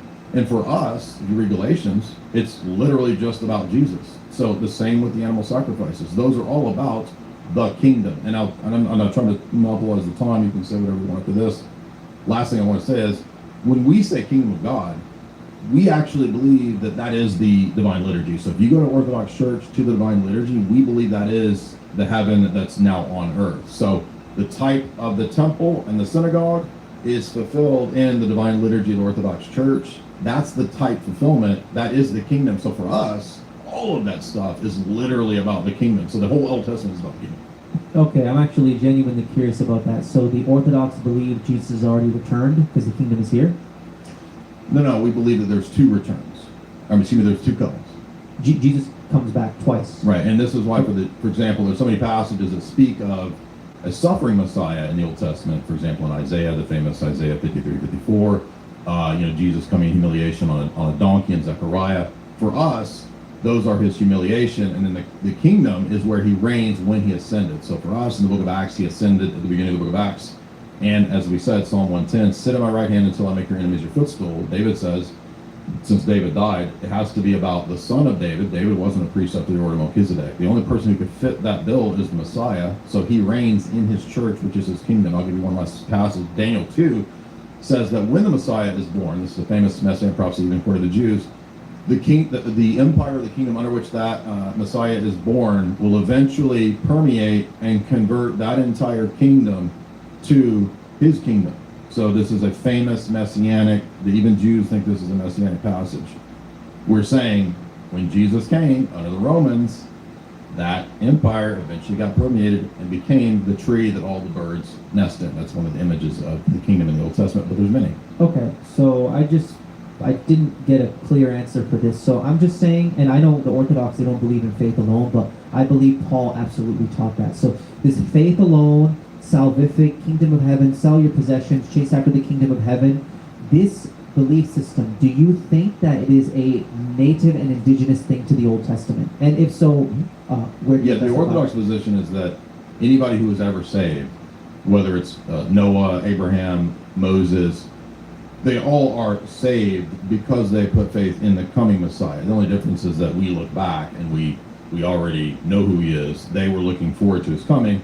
And certainly we would say that Isaiah... Could you repeat that? Sorry. So they look forward to his coming, and that was the how they received salvation?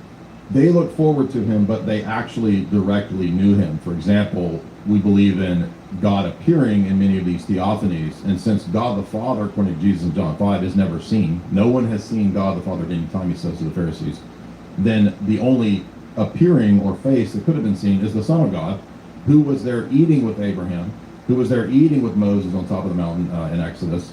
And thus the theophanies, these are just one of dozens of examples. We believe that's actually Jesus. And you can see this, for example, Justin Martyr, when he debates with Trypho the Jew in 150, he's making all these same arguments that we make, that the Old Testament itself teaches that it was actually Jesus that was present in all these situations, because it's in the Gospel of John many times over. Okay, so bringing this back to the point, I want So to they're saved by Jesus. What I'm saying is they're saved because they knew Jesus. Okay, I missed that part in the Old Testament, that these men were saved because they anticipated the coming of the Messiah. But they also at times ate with him and knew him personally. That's Yeah, I missed that part of the Old Testament. I They're read called it cover to theophanies. cover. They're all over the Old Testament. Yeah, no, that me having faith in the future Messiah, that this would be what earns me my salvation. I missed that part. No, I understand that Christians argue for theophanies and No. whatnot, but that is the program of salvation. Again, I missed. So in Romans 4, for example, Paul does not choose Abraham's point of salvation to be when he's first called in Genesis 12. In Romans 4, Paul cites Genesis 15, which is 3 chapters after Abraham has already been doing good works. So I'm giving you an example of where Paul doesn't teach justification by faith alone, because if he did teach that, he should have and ought to have chosen Genesis 12. But he didn't. He chose Genesis 15, which shows that Paul and Orthodox, we don't conceive of salvation as a single one point in time. There's a conversion, there's a lifelong process of salvation, and ultimately salvation is persevering into the end in the resurrection. That's salvation. No, I understand the Orthodoxy have a theology, but I don't see it as native to the entire Bible. I don't see any theology as native to the entire Well, I Bible just because gave the an Bible example. contradicts. Well, I mean, you can assert that, but I mean, your own Quran says all of these same stories, or many of these same stories, are legit. So I don't understand how you think that this is a mysterious, unknown desert religion, and like giant portions of this are in the first 10 surahs. Okay, let me clarify my position on the Quran with respect to the previous scriptures. So, Okay. what we have today in the Bible, I don't believe these are scriptures. I So know. basically, okay, it's kind of like these aren't photographs of the original revelations that were given to Moses and Jesus. It's not a photograph of it. It's like a drawing of a drawing of a drawing with various creative artistic interpretation put in throughout the process. Okay, so when the Quran... So I'll just finishing my analogy. So if I were to draw a drawing of a drawing of a drawing of you, it would bear some analogy, perhaps a strong analogy to Jay Dyer, but it would be inaccurate in finer details. That is what we have today with the Bible. Absolutely. Okay, so, but when the Quran repeats many of these stories correctly with just, for example, the first 10 surahs, how would that line up with your claim that this religion makes no sense, it's unclear, it doesn't speak to all mankind, it's almost indecipherable?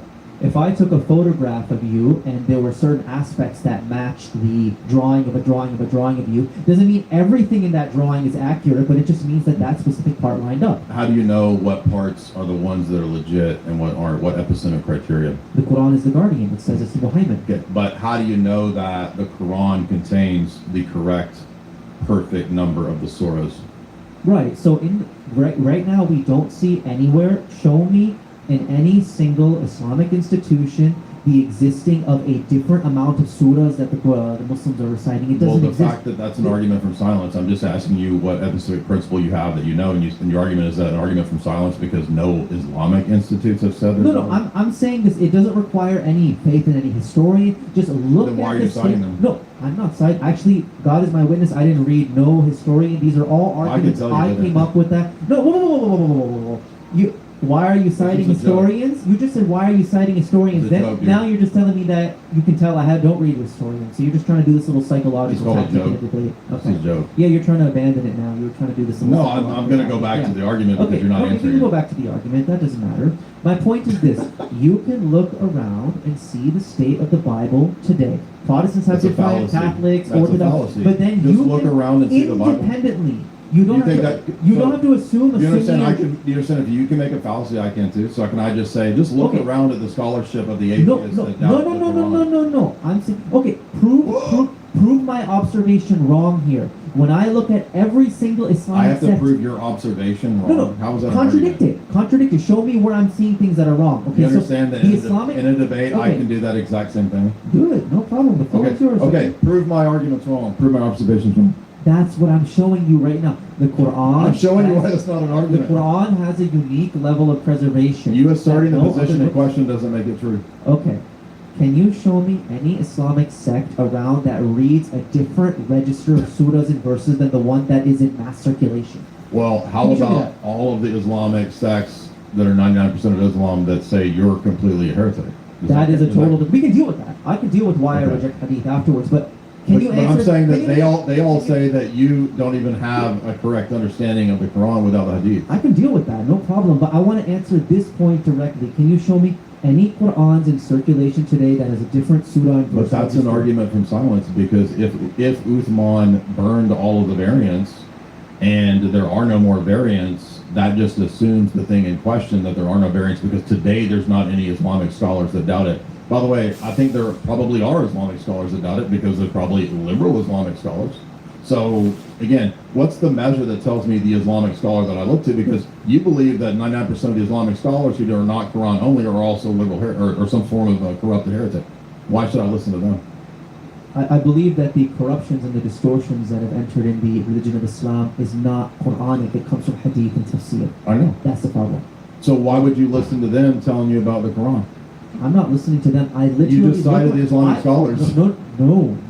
did. This What do you mean? This is an independent empirical observation. Go I to a don't- there's Shia, no- that go to doesn't a exist. Shia mosque, go to a Sunni mosque, go to a Quran, go to anywhere. Why am and I you will supposed to find- listen to heretics? I'm saying there is no other Quran that exists. But in why am I supposed to circulation. believe that's true based on your epistemic principle? You You're don't just- have to listen to heretics. Go find a different Quran. But you're telling me to listen to heretics. Go find a different Quran. Can you produce? You're not something understanding today? the argument. I can bring for you multiple Bibles with multiple different books. Can you do the same with Quran? You're not telling me what the epistemic principle is to know that. You just keep asserting the position, and I'm saying, but that doesn't tell me how I know that that's correct because this group agrees with me. Well, I could find all kinds of people that agree with me, and that's just an appeal to consensus or an appeal to authority fallacy. I genuinely don't think you're understanding my point. How is it not an appeal to consensus / authority fallacy?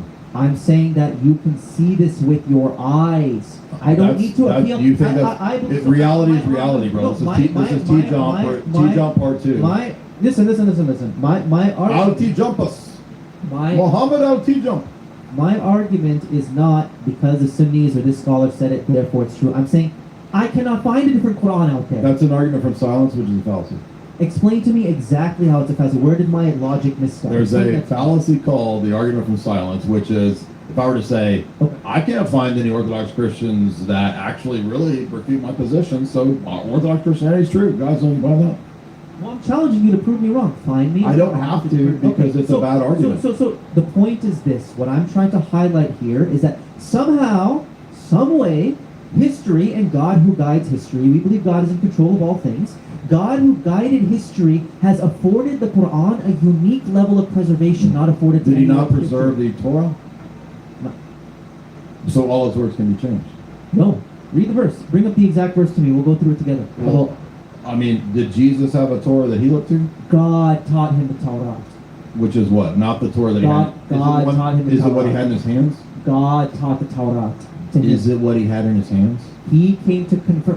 When the Quran talks about previous scriptures, it is not affirming any anonymous texts that are in your possession today, like your what's called the Torah today, like your Gospels. It is affirming a legacy of prophets. So the Quran saying, What- "Hey, you guys had Jesus. What Torah did Jesus have?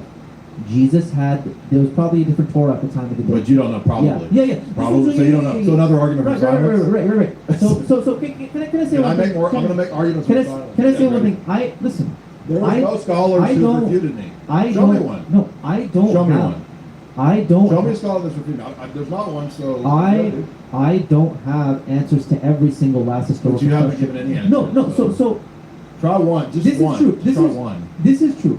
A lot of what we accept about ancient history undoubtedly is a matter of faith. It is. For example, you believe in the story of Samson. Why where am I supposed- I'm just giving an example here. You believe in the story of Samson that there was a guy who slayed 1,000 Philistines with a donkey's jawbone, right? You believe in that story. Yeah. Do you believe in that because you empirically verified it yourself, or you accept the testimony of Scripture based on faith? Well, I actually have arguments that back up why I believe it, and they're not arguments based on fallacies of argument of silence. Right. No. So you believe that? Did you empirically Did go you and hear me make an verify argument that? from silence? Explain that to me. What do you And even so say? again, You're, you notice I it- think you're like you'll notice- this punkish thing, It's like not- argument from silence, fallacy. Yeah, but How I about mean, you I'm walk sorry us if through you're it not aware of carefully? that, but that's actually the way a debate works. Is that when people make bad chess moves, you call it out and you say you can't make that move. So it's not my fault that you didn't learn the fallacies before coming to debate. That's on you. But again, what's the argument here? That because I just see it, No, just I'm empirically see saying it. I'm trying to establish a point with you that much of what we accept on ancient history is a matter of faith. But we need to see why we have faith in a specific testimony or the other. Why do we have faith in the Bible or the Quran or a specific scholar So, or whatever? right. We start impugning and verifying. Right, and I keep looking for the principle that you have that tells you when you know something is false religious teaching, when you know that it's true religious teaching. And I gave you many examples, and I even said he's going to do everything in the Bible, or excuse me, everything in the Quran is authenticating and self-interpreting. So I challenge the epistemic principle, and your solutions that you've offered are all not answers to the epistemic question. How do I know what is the correct interpretation of the Quran versus the false when we look at the Old Testament, for example, and you said, well, you just look with your eyes. But people can misinterpret because you believe that 99% of the Islamic world has misinterpreted the Quran, correct? Yeah, they have misinterpreted through their hadith-based lens. The Quran is very clear and easy to understand. Well, Doesn't then, mean then listen, why has all of Islam been so corrupted for so many years? hadith. But why did they fall into this corruption when the Quran was so clear? Because most people Were they not looking with their eyes? Because most people, they're misguided. Most people don't follow God. Most people have a disease in their heart. That's just telling me your position. I'm asking you, why am I supposed to accept that? Except what? Why should I accept your 1% sect of Islam when all the rest of the scholars don't even, the very scholars you appeal to think that you don't even have the basics? So basically, why should you accept my Quran alone, hadith rejection? Yeah, what's the good argument for your epistemic Chapter principle? 45, verse 6. Go right there. The Quran is the thing in question, so I want to know what the right measure is to know that I'm supposed to accept that you have the correct number. You asked What's me, the correct number of surahs? You asked me, the correct number of surahs is the only number of surahs that I've seen in existence around the world. Okay, and- 114. But why? Because there's not a different position. How do I know that Uthman chose the correct number of surahs? I'm saying the course of history has shown the Quran to clearly. How do I differentiate. know that saying course of history, because it happened, it's therefore true? Prove So because my- it happened? Prove my statement. You're asking me to prove- Pull up a Quran. That's an argument from silence. Because you can. That's a fallacy. Because I can bring you 3 different Bibles with 3 different numbers of You books. understand- You cannot do that with the Quran. You understand that your answer, if you can say that in a debate, I can just say the exact same thing back to you, and it doesn't work. That's why it's a fallacy. It's an argument from silence. Reformulate that argument back to me so I can. That's see like what- me saying, Yeah. prove my entire position is false. You can't. No, I'm not saying that. That's literally what you said. You just said. No. You said Okay, prove it wrong. no. Okay, I'm saying this. It's like saying, okay, this is an empirical thing. If there were, I'm challenging that. if there were another Quran out there, we could It be doesn't able matter to if bring there's- it forward. It doesn't matter if there's another Quran out there, because if I reject the entire history of Islamic preservation narrative, or even if I agree that it's preserved, error can be preserved. That doesn't tell me that it is the right number of surahs because it exists with these number of surahs. Thus, you're just begging the question. Okay, so do you not find it at the very least interesting that the Quran, which is the fake book, it's not the true word of God, that we cannot find any different versions of it? I find the Lord of the But- Rings interesting, but that has nothing to do with whether it's true. So, Come on. These are you know, bad my arguments. question. Okay. No, that's is actually illustrating the is absurdity of your no, argument. No. Is that not something interesting to you? The fake book has been afforded more All kinds of things preservation are than the interesting. real book, which I is like the authentic mystery, revelation. mystery of God. science theater is interesting, but what does that have to do with anything? So that's not even okay. Fine. The fact that the fake book has more preservation, this is not. You haven't demonstrated that it's This a is fake not book. noteworthy of consideration. You're not Again. arguing in good faith. No, You're not you- arguing no, in you're good not faith. understanding the No, epistemic you're not level. arguing. You're You doing. can You're keep doing. saying You're that. doing this performative thing. You're peacocking. Do you in front of your understand little what an audience. epistemic I'm argument trying to is? have a genuine discussion and get to the heart of the matter. You're not trying to. You look like you're about to do a I can rap see battle, that. bro. I can see that. I can see Dude. that. Do you know what epistemology is? I know about that. What is? How we justify knowledge. Right. So I'm asking you, in good faith, I'm just Okay. illustrating it with jokes, the answers, why they're not good. I'm trying to figure out what's the epistemic principle that I'm supposed to rely on to know that the correct number of surahs is in the book.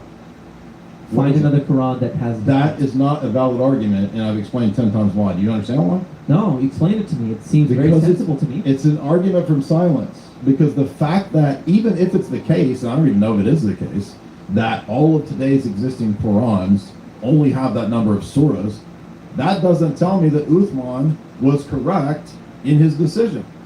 Okay, so overall, I'm seeing this. Again, when I look around, I cannot so, okay, fine. Just I saying to can't look prove it. around and it's clear I can't is prove it. a I can't really disprove bad it. argument. I can't disprove it. I can't disprove it. You I, can't I, disprove can, what?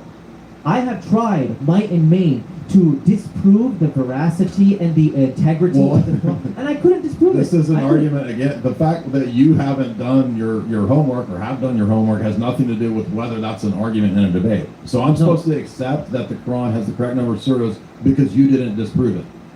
Find a different text out there than the one that exists in every well, Muslims who and- kill each other, who are fighting each other. They all have the same Quran. The So Eid is different. people kill themselves in what does that have to do with it? This has nothing to do with my this being point. true. My point is this. Okay, a text as significant as the Quran, which many people have laid claim to, if there was an ability to edit it, people would have. You know what? Everything else is different in the different Muslim sects. Their interpretation, Again, their another scholarly argument from commentary, silence. their hadith. Every text they have is different except for the Quran. It's an argument. It is from a marvel of silence. history. You- It is unique amongst the world's scriptures. Again, you can reassert your position 100 times over. Okay. None of those things actually get you to epistemic justification for the good reasons I'm supposed to have to accept the Quran. So you understand, every time you answer and you say, I can't find another example. Well, have you read all of the books? Every Quran that I have seen has been the exact same. Are you limited in your empirical investigation? You want to know what's interesting? You want to know what's interesting? There's one guy in the world who tried to actually edit the number of verses in the Quran. He's an alleged Quran aloner by the name of Rashad Khalifa. He tried to take out 2 verses of the Quran, the last 2 verses of chapter 9.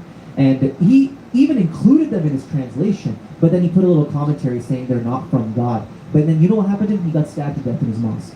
That's what happens when That you... just tells Yeah. me that your religion is violent Yeah. and insane. No, and doesn't that's actually okay. have, No, I'm that saying... I can't I'm actually saying, argue I'm the saying position. So anybody... I'm I'm not sure saying... why that's a no, strong. That's I'm- actually, thank you for arguing. No, my position. I'm saying this. Anyone who tries to mess with the Quran is going to get in big trouble. Anyone. Because God's divine protection is over it. But not the Bible. Not the Bible. So, I mean, these are strong arguments right here. Incredible arguments, yeah. So, again, I mean, I have just, if you understand what an argument from silence is and why it's a fallacy, the fact that you haven't found another Quran or that there's not another person pushing a Quran and one dude one time got stabbed, I just don't understand why that is a justification for why I ought to accept Quran onlyism. Okay, I got a question for you then. For So your, for your, so this is a two-quote play. So no, you're- no. So your argument from silence. You're gonna say I'm doing an argument from silence. Do you believe in transgenderism, that men can become women and women can become men? Why? Why? For many reasons, it's biologically, logically, philosophically, it's impossible. Why? Why is it? By the way, I don't obviously believe in transgenderism. I'm just trying to test your logic. I'm just trying to test your logic here. Why? Because it's, again, fundamentally impossible. How? How was it impossible? Well, you've never seen a man turn into a woman or a woman turn into a man, right? That's what I would say to somebody. I've never seen that happen in my Yeah, life. but you made an Yeah, argument. and I can just say it's an argument from silence. made an It's an argument from silence. You That's never prove. You never That's prove. not. No, it's two different types of things. So this is an apple-orange fallacy because you're comparing something that is a logical fallacy with something that is literally an empirical observation that you can never know. You can never know. I'm literally talking about empirical observations. The That's empirical what I'm observation, the empirical observation, a man cannot Right. become a woman, and the empirical observation No, no. that there is no other The 100, other than difference is 114 that surahs, Qurans out there. The difference is that it's logically impossible for a man to become a woman. It is not logically impossible to say that because you've never seen a Quran with different surahs, that's how you know the Quran has the same the correct surahs. So by that very same logic, it would not be a sound argument to say, hey, I don't believe men can become women and women can become men because I've never seen it in my life. One is I've never seen a single one is example. Is that a fair argument? One is a logical impossibility, and the other one is an argument based on empiricism that makes a leap that is a non sequitur leap. You can't say that the Quran is true because I've never seen a different collection of surahs. It doesn't follow. I just want to know, is that a fair argument? Let's say let's say your son It's not got, fair let's say you had a because son. Let's say you had a How son can, who had how can Okay. you logically demonstrate that because you haven't seen a different Quran with a different list or number of surahs, that tells you that today's Quran is the correct number? I see that this religious scripture is unique. So okay, yeah, right. All Okay, kinds of things. I'm unique. Okay, I am understand. unique in this No, no, world. I am a man. No, no, and I am me. I am understand. unique, bro. I understand what you're saying. I understand what you're saying, right? So okay, fine. There's no way for me to like empirically prove right now Thank you. that 1,000 years ago somebody didn't mess with the Quran and somehow it's standardized. I can't So prove they're that. making arguments. Right. But the fact that there is no other Quran in circulation today, I have faith in the testimony of the Quran when it says it's preserved because I see evidence of it. You can't prove it. Like you can't prove tomorrow your wife won't cheat on you. You can't prove that somebody's not going to come out of this audience and just jump on the stage and start dancing. You can't prove any of these things, but you can have a reasonable level of faith.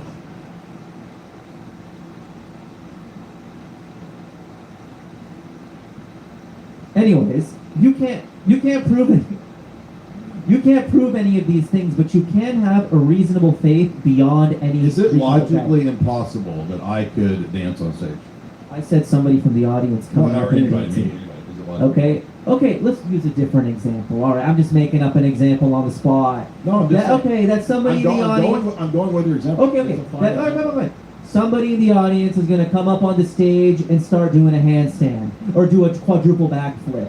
Now, we don't know. Somebody could come up and do that, but we can have a reasonable level of faith to say that's probably not going to happen. It's the same thing with the Quran. Right. 1,000 years ago, Right. maybe somebody messed with it. Maybe. Who knows? But I have faith in what it says because I can see there's no different ones in circulation. That's my point. Right, but the question was about the epistemic justification for the criteria for what you know is the thing that tells you that the Quran has the correct list of surahs. So when you say that, well, ultimately it's just my faith that it's been preserved, you. I didn't just say that, but okay, go ahead. I No, didn't no. just say it's my faith. I say I have faith that it wasn't messed up 1,000 years ago and sometime I didn't know, but that faith is based on a truckload of empirical evidence. But you're missing the point, which is that empirical evidence and data, by its very nature, is limited. So it can only get you so far in discussions. And the question that I'm asking you is more of a fundamental sort of paradigm kind of question. Epistemological. Yeah, so Okay. I'm asking This is then interesting. what's the epistemic criteria? And if you appeal to empirical sense data again, you're back in the loop because this is a question that's about the Oh. principle itself. I see. Okay, so you and I fundamentally have a different epistemology. Yes. I believe that so long as I am not drunk or I am not high or that my senses are generally reliable for determining and intuiting the world around me. Do you share that epistemological assumption with me or not? I do believe that the senses are generally reliable, but they don't function to prove these types of abstract sort of paradigm level questions by the very nature of the question. You can't prove abstract level, paradigm level questions. At some How do you point, know that? when you're talking about these types of broad things, did something happen thousands and thousands of years ago? Did somebody mess with the Quran and then it ended up getting standard? Nobody can prove or disprove. Well, You just that's you your choose at the assumption. You're at assuming the that people at can't the prove end that. of the day, How do you how do you know that? you just said choose. it. Okay, well, show it to me. Well, I mean, that gets into transcendental argumentation and presuppositional argumentation, but that's a different type of topic than what we're debating. But again, my point in the opening statement, I already said he's going to appeal to the text as being self-evident and clear, and I'm going to call that into question because it's none of the text is going to tell me how he knows that the correct number of surahs was put into the Quran in the days of Uthman. And so ultimately his justification was, well, I have faith in that, and there's some evidences that there's no Qurans that exist without other numbers of surahs. But if Uthman limited what would go into it in his day, then what does that doesn't prove anything except the thing in question, right? Hadith rumors don't mean anything to me at all. Hadith rumors don't mean anything to me. But Well, that's even worse for you because how do you know? So if it's not the Uthman story, then how do you know you have the right? Because that's the earliest record of what, decades later. The course of history has shown an incredible level That's of a preservation. fallacy. That's To it. just appeal That's to it. a generic course of history. as To an appeal to argument? history is a fallacy? To prove an epistemic position, yes. How so? How can Appeal- just saying history proves my epistemic principle? I'm saying that history shows really good evidence to believe the Quran is preserved. How And does we're- history we're prove the epistemic We're kind of principle? going in circles. We're kind of going in circles here. Now, do you have any questions for me that you want to ask? That'd be like saying that, I mean, again, would you accept if I said the Bible just is true because I have faith in it and there's evidences and my epistemic principle is the Bible itself because it's clear? You would not accept that. There are independent ways of verifying whether I'm that challenging whether that independent faith is well placed or not. And I'm challenging. So I would ask that question to you. Why do you genuinely believe the Bible is the Word of God? I actually want to know. There's many reasons. There are Okay. philosophical reasons, there are textual reasons, historical reasons. All of those things can play into my worldview. But I didn't hinge my argument on a empirical justification for a non-empirical principle. Okay, so How did yes? So Okay. does history? When you say I look at history in the course of history, how does history tell you that you have the correct epistemic principle for the Quran? That's the disconnect. how does history tell me I have the correct epistemic principle for the Quran? I read the Quran. The Quran says, okay, and Thank you for dot, not done my sentence. I read the Quran, and then it says it's preserved. I don't just accept it based on that. It says it's preserved, then I look for, can I dispute that in any way? No, I can't. But every other text I can. So That's repeat, really to interesting. repeat the very things that we called into question 40 minutes ago. Okay, so we're not going to get anywhere with this point. I want to genuinely, okay, what is, when I say, why do you believe the Bible is the Word of God, what's the first thing that came to your mind, like the big one? I want to know. The first argument, because we're at the point of sort of philosophical questions, would be transcendental argumentation. So I think the Trinity is proven by the transcendental argument. But I didn't want to go in that because it's not on the topic. Okay, well, I mean, could you run me through it quickly? Okay, sure. I mean, as we've illustrated in this discussion so far, I think that when you have an empirical-based approach to theology and religion, you get sort of stuck in epistemic types of questions that beg the question when you try to explain why people ought to believe your view of this or that religious text.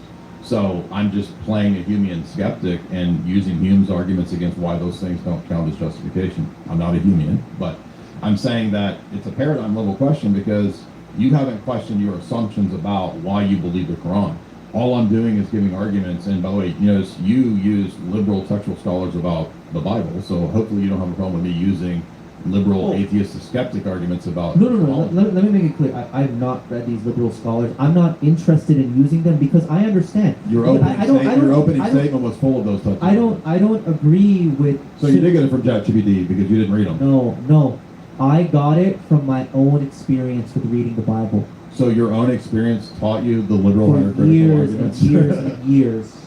I don't hang it based on the authority of these liberal scholars. I don't agree with what these Sunnis do. So They what don't. you- They don't so- argue in good faith when they're going to quote a liberal scholar on his authority, and then the same guys will say things against the Quran. I'm saying from independent verification. I read the Bible cover to cover, and I had no clear idea what the message is. What is the Bible even about? That's just What is it even about? That's another fallacy, a psychological report that it wasn't clear to you.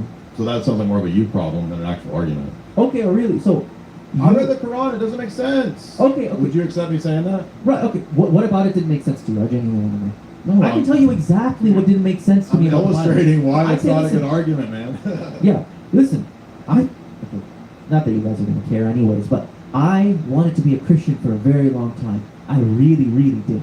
100% I take my Lord as a witness, but I couldn't because I cannot face God on the day of judgment. I read the Bible and I read the Quran, and I'm like, I cannot deny this as scripture. Very clearly, this is continuing the religion of Moses and Jesus. Because ultimately, Yeah. this Islamic and Christian debate, it boils down to who was the inspired writer? Was it Muhammad or was it Paul?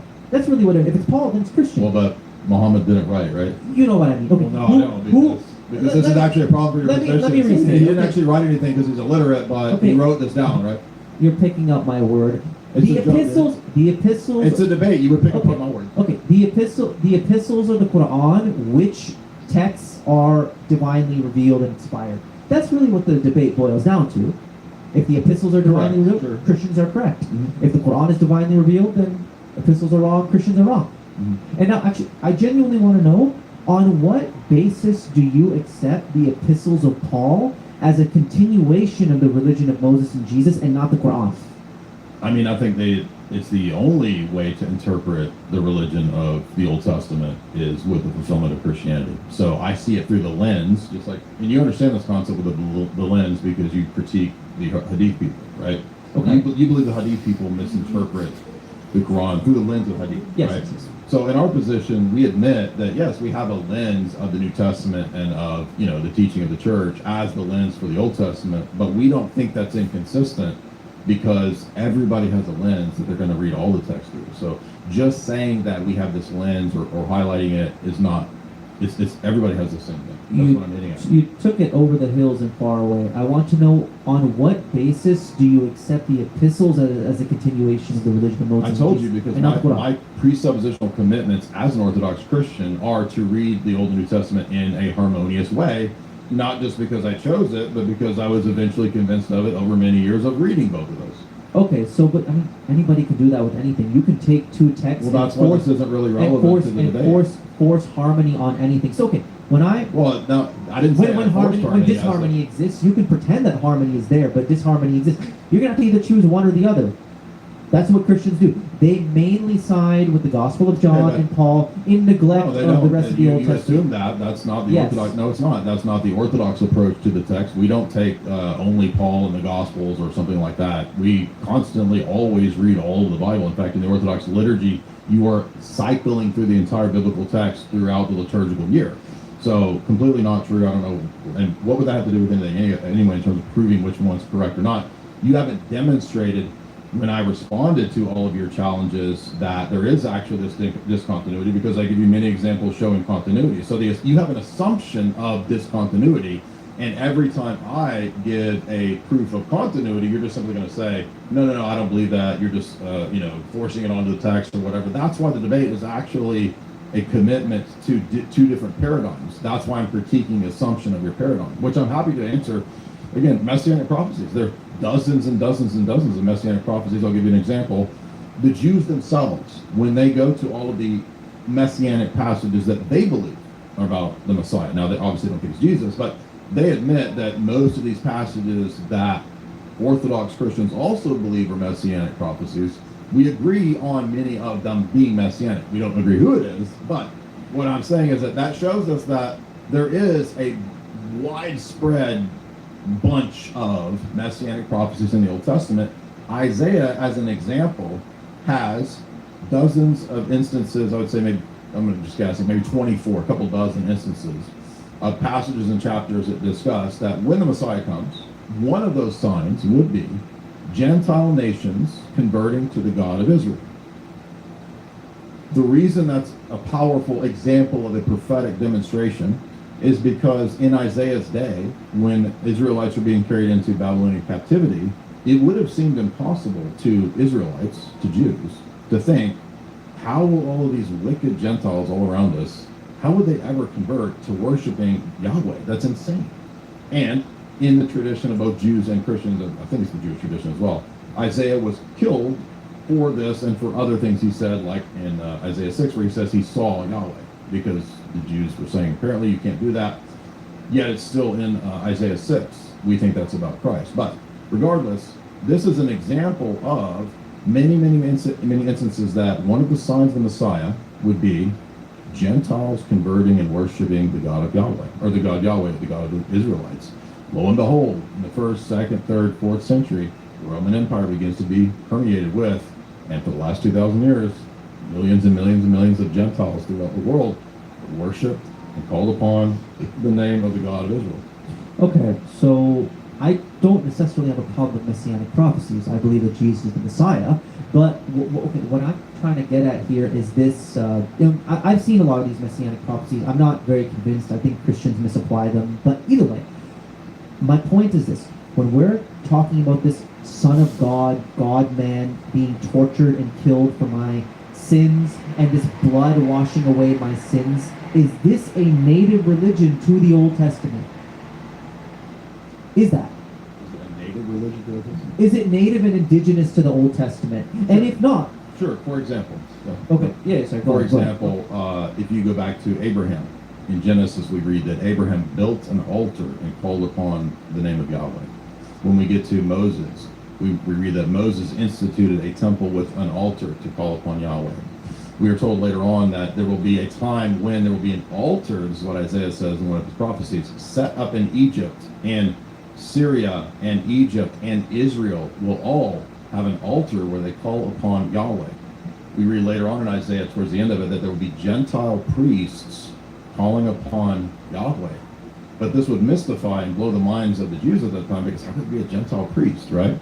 But for believing Jews, they understood and knew that when the Messiah comes, there will be an opening up of the covenant, and we will begin to see the Syrians and the Egyptians and the enemies of God's people, and this happens throughout the Roman Empire in the first 3, 4, 5, 6 centuries of Christianity. They build altars and they begin to worship Yahweh in the type of Eucharistic worship that Jesus describes in the Last Supper. So those are examples of the continuation. The Eucharist is the fulfillment of those blood sacrifices. It puts an end to all of those because we are participating in the worship of God and in his own uncreated energies in our perspective. So I'm just giving another example of how in Isaiah you have predictions of altars and priests amongst Gentiles, which would again be crazy to many of the Old Testament unbelieving Jews. They would think that's insane, that's not possible.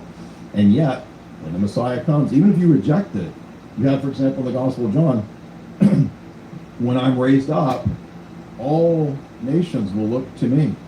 Mary says in her Magnificat, the prophecy, she says, all generations will call me blessed. Even the most liberal scholar that dates that Gospel of Luke very late, you still have to admit that's a pretty crazy prophecy. How would they know, with this little tiny sect of Judaism splitting off of it, how would they know that all generations would call Mary the Theotokos, the Mother of God? Those are examples of things that are not generic messianic prophecies. They're hyper-specific that have been fulfilled in multiple generations of the Roman Empire. Okay, so the Orthodox position is that Jesus dying on the cross for our sins, that this is a ultimate continuation and fulfilling of the Old Testament rites of sacrifice. Correct. Okay. So now, can you show me anywhere? I have a hard time accepting now. The reason for that is, can you show me anywhere in the Old Testament where a sacrifice was done? Okay, so when we go to the Old Testament, sacrifices were done with a priest who washed, who put on the holy garments, and he was in the most sanctified state, and then he would take an animal, and he would slay it simply, and then that would be it. Can you show me how this idea of Jesus, pagan Roman savages taking this human and spitting on him, torturing him, flaying him, that this is at all a continuation of the Old Testament model of holy sacrifice? How in the world is that? Because of all the prophecies that he would die on a tree, that he would be humiliated, that he would undergo death, Isaiah 53. I mean, the suffering servant passages that, for example, the Jews, let's give an example of Jews. Jews believe in two different messiahs. They believe, because of the Talmud, right? Because there are these passages that speak of Messiah undergoing suffering and death, and then there's also passages of a reigning, conquering Messiah. So Talmudic Jews have the idea of Messiah ben Joseph and Messiah ben David. That's their way to explain around the passages that seem to be a problem with, on the one hand, Messiah has all of these death, burial, resurrection motifs. Let me give you an example of the book of Psalms. Many, many times throughout the Psalms, David describes this life, persecution, death, descent into Hades, and then resurrection motif. It's in dozens of the Psalms, right? The New Testament sets the pattern for us, this is our paradigm, for interpreting those Psalms because of the many places, for example, where Paul and Jesus cite those Psalms about Jesus. Those are predictions of the life, death, burial, resurrection, and ascension of Christ. Again, Psalm 110 is a great example. It's the most cited Psalm in the New Testament. So, point being, Jesus is not just a conquering, Judaic king like they wanted in terms of the Zealots at the time of Christ. They wanted the Davidic kingdom to be set up, overthrow the Roman, dominance that they had. Jesus came and said, that's for later. But for right now, many things have to be fulfilled that have not yet been fulfilled, such as all of these dozens of passages back to Genesis 12, 15, 17, 22 with Abraham, of all of the nations being opened up to the covenant to come in. That's what Luke 21 says. Jesus says, you will see all the Gentiles coming in. And he says in Matthew 21, 43, he says, the Jews, the original sons of the kingdom, will be tossed out because they rejected me. This is the whole parable of the landowner. So Jesus is the servant who's rejected, but he's also the Messiah because it's a suffering servant and a Messiah. It's both of those things. So the Romans unknowingly fulfilled the prophecies by crucifying him, and then he resurrects to destroy their power. And that's why within 3 centuries, how was Rome destroyed? Not through wars and swords like the Zealots wanted. Rome was destroyed, as Daniel 2 predicted, by becoming the kingdom of the Messiah, becoming Orthodox Christians. Okay, so you can't point to me any passage in the Old Testament where a sacrifice which is honored by Yahweh is carried out by the hands of pagans. Because last time I checked, only priests do it. Holy and sanctified priests. The death of the Messiah was, according to the Gospel of John, both the Romans and the Jews. So Caiaphas, the high priest, is assigned the blame for handing Jesus over. But there's nothing about the predictions of the Messiah that say that he can't be crucified by the Romans. No, I'm saying... One quick thing I'm going to jump in really quick is, Jay, if you can pull your mic just slightly closer, and then Waleed, if you can pull your mic just slightly away from your mouth, and that should balance you guys out. All right, no problem. So what I'm saying is that... I'm going... I get what you're saying. Go ahead. Yeah, so the original point you made, Jesus' sacrifice is pursuant to the Old Testament I see what model. you're saying. But I've never seen an Old Testament sacrifice Gotcha. model of pagans carrying So- it out and shedding the blood with their hands. Right. So the reason for that is that Jesus is not a priest after the Levitical priesthood. Jesus is a priest according to the Melchizedekian priesthood. So if you read Genesis 14, 15, 16, you'll read about the story of Melchizedek, you'll read about Abraham tithing to Melchizedek. The reason this matters, and this is why Psalm 110 says, thou art a priest forever according to the order of Melchizedek, is because Christ's priesthood is superior to the Aaronic priesthood. So it is not the Levitical priesthood. We do think that there are types in the Levitical priesthood, but it doesn't mean that every single thing that Jesus does will be identical to every single thing that a Levitical high priest did. Okay, so I just want to be clear. You really think this Son of God bleeding on the cross, that this is a faithful continuation of the religion of Moses? All of the religion of Moses is about the Son of God. Bleeding on the cross. Absolutely. Okay. For So example, this is for example, the Passover. In the Passover story, the Jews take an undefiled, perfect lamb. None of his bones are broken. They sacrifice that, and they eat that in a family covenantal meal. For us, Jesus, according to the Gospel of John, very clearly is that Passover. His death happens at Passover. And just like the feast of the Passover is succeeded by the feast of Pentecost, which is the ingathering, or the Feast of Weeks, so likewise, Jesus sends the Holy Spirit at the Feast of Pentecost in the book of Acts, exactly as the Jewish feasts line up. So I'm saying even the Jewish feasts themselves, the Jewish liturgical cycle, points to the very things that we're talking about. Okay, so engorging yourself on human flesh and blood is a feature of the Old Testament. And we are not cannibals, so we're not eating a dead dude. We are eating the deified flesh Even memorial. of the God-man. Is it literal to you? Is it memorial to you? It's a real presence. Okay, that's features in the Old Testament religion, a real presence of a man being engorged. His No, flesh the and Old blood. Testament is a type. So the sacraments of the Old Testament are foreshadowing. They do not contain the grace that the New Testament sacraments possess. So, for example, in the Old Testament, when you mentioned going to a priest, what you would do, depending upon the type of sacrifice in the book of Leviticus, is if you had committed this or this sin, you would bring a certain animal to be sacrificed. It would be cooked, and you would sometimes share the meal with the priest. So all of those things, this is why we believe Jesus is doing in the upper room the Lord's Supper. It's the Passover for us. It's the true Passover. If you read, I know you don't agree with it, but I'm just saying, if you read the book of Hebrews, the entirety of Paul's epistle, we think it's Paul's epistle by tradition, the book of Hebrews is about this whole point, how all of the priesthood, whether it's the Levitical priest, the Melchizedekian priesthood, the animal sacrifices, the Levitical washings, circumcision. In our religion, we believe that, for example, circumcision is a type of baptism. And it makes sense for us that if Jesus is going to open the covenant up to the Gentiles, and if women and men will be baptized to be converted, this is a type of a Levitical washing that is the fulfillment of all the Old Testament Levitical washings. So, again, every one of the things that we refer to in terms of the Mosaic ceremonies, whether it's the washings or whether it's the temple, all of those things are explained many, many, many times over in the New Testament to be pointing to the work of Christ on the cross, not just the death, but also the resurrection to bring an end to death. That was the point of the death, burial, and resurrection, was to give the church and his people power over death for the resurrection. Okay, I want to know, it kind of brings it back to the beginning. At what point does a religious framework stop being a continuation and start being a usurpation of the message? I think if you were to look at examples of, Islam is a great example because it's a copy and paste of Christianity that came before it. No, I mean, okay, so what would be the criteria through which you would determine, hey, this religious framework is not a continuation but a usurpation? What criteria?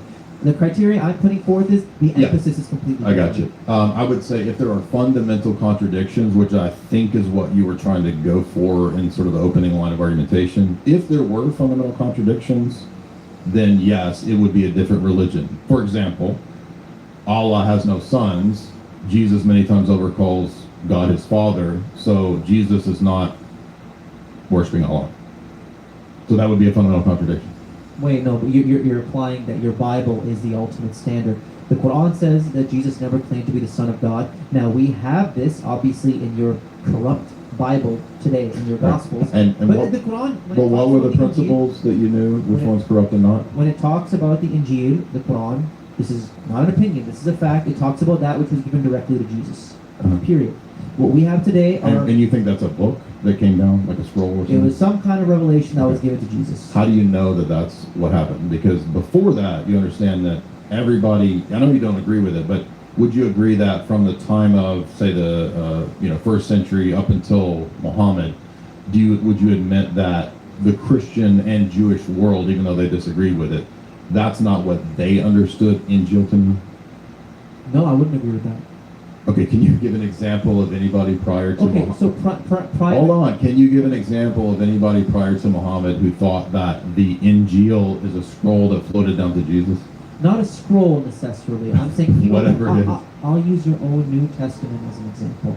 So predominantly in the New Testament with Jesus, what is referred to as the gospel, what he's preaching, that's the gospel. This divine heavenly. So we won't disagree on that, right? The divine heavenly message that was given to Jesus, that was the gospel, right?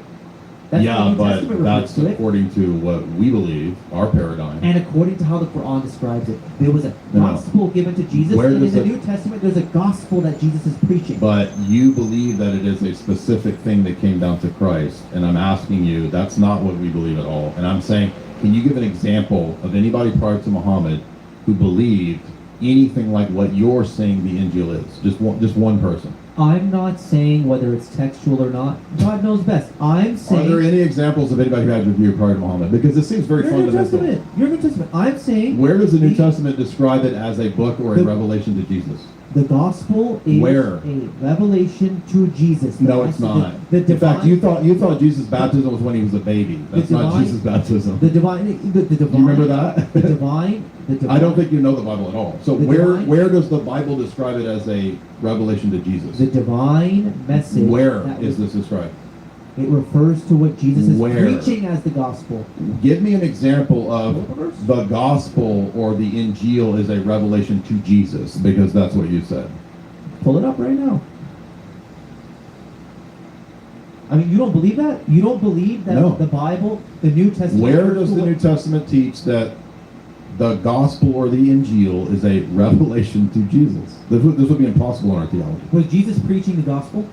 Where does it say it was a revelation to Jesus? That was your claim. I'm getting you to that point. Was Jesus preaching the gospel or not? Well, now wait a minute. Now you're going to start changing what You're Injil avoiding is. answering the question. No, you specifically. Avoiding answering. No, you specifically said it's a revelation to Jesus. Did you say that? It was a revelation given to Jesus, yes. Okay, show me that. I'm getting you to that point. No, I want you. I'm- How, I'm why are you gonna- asking I'm me to? gonna get You want me to prove your I'm argument? going to force you to admit it through using your own New Testament. It's a claim about what the New Testament teaches. How are you going to force me to admit it? Where is any statement that it's a revelation to Jesus? I'm talking to a Christian right now. Just He show can't me in the even- text. So he you can't do even it. So directly. you can't do it. I'll pull it up right now. I'm Please just do. saying, okay, I'm just saying, did Jesus Pull preach- it up, dude. Did Jesus preach the gospel? Where does the New Testament say that it's a revelation to Jesus? Pull it up.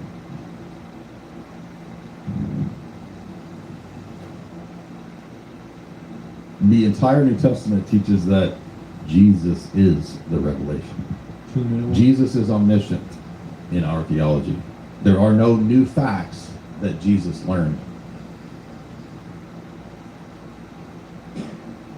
Paul says the gospel is a revelation of Jesus Christ. There is no idea that it's a revelation to Jesus Christ.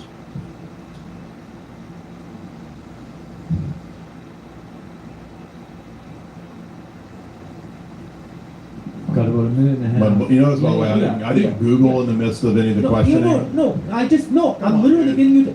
I'm literally getting you to the point right here. No, you're getting me to get away from the No. point that nailed you down. No, dude. Did Jesus? Where preach- is this verse, dude? Did Jesus? Just show one The verse. kingdom of heaven. That's the gospel. That's the message. What does that Jesus have to brought. do with this?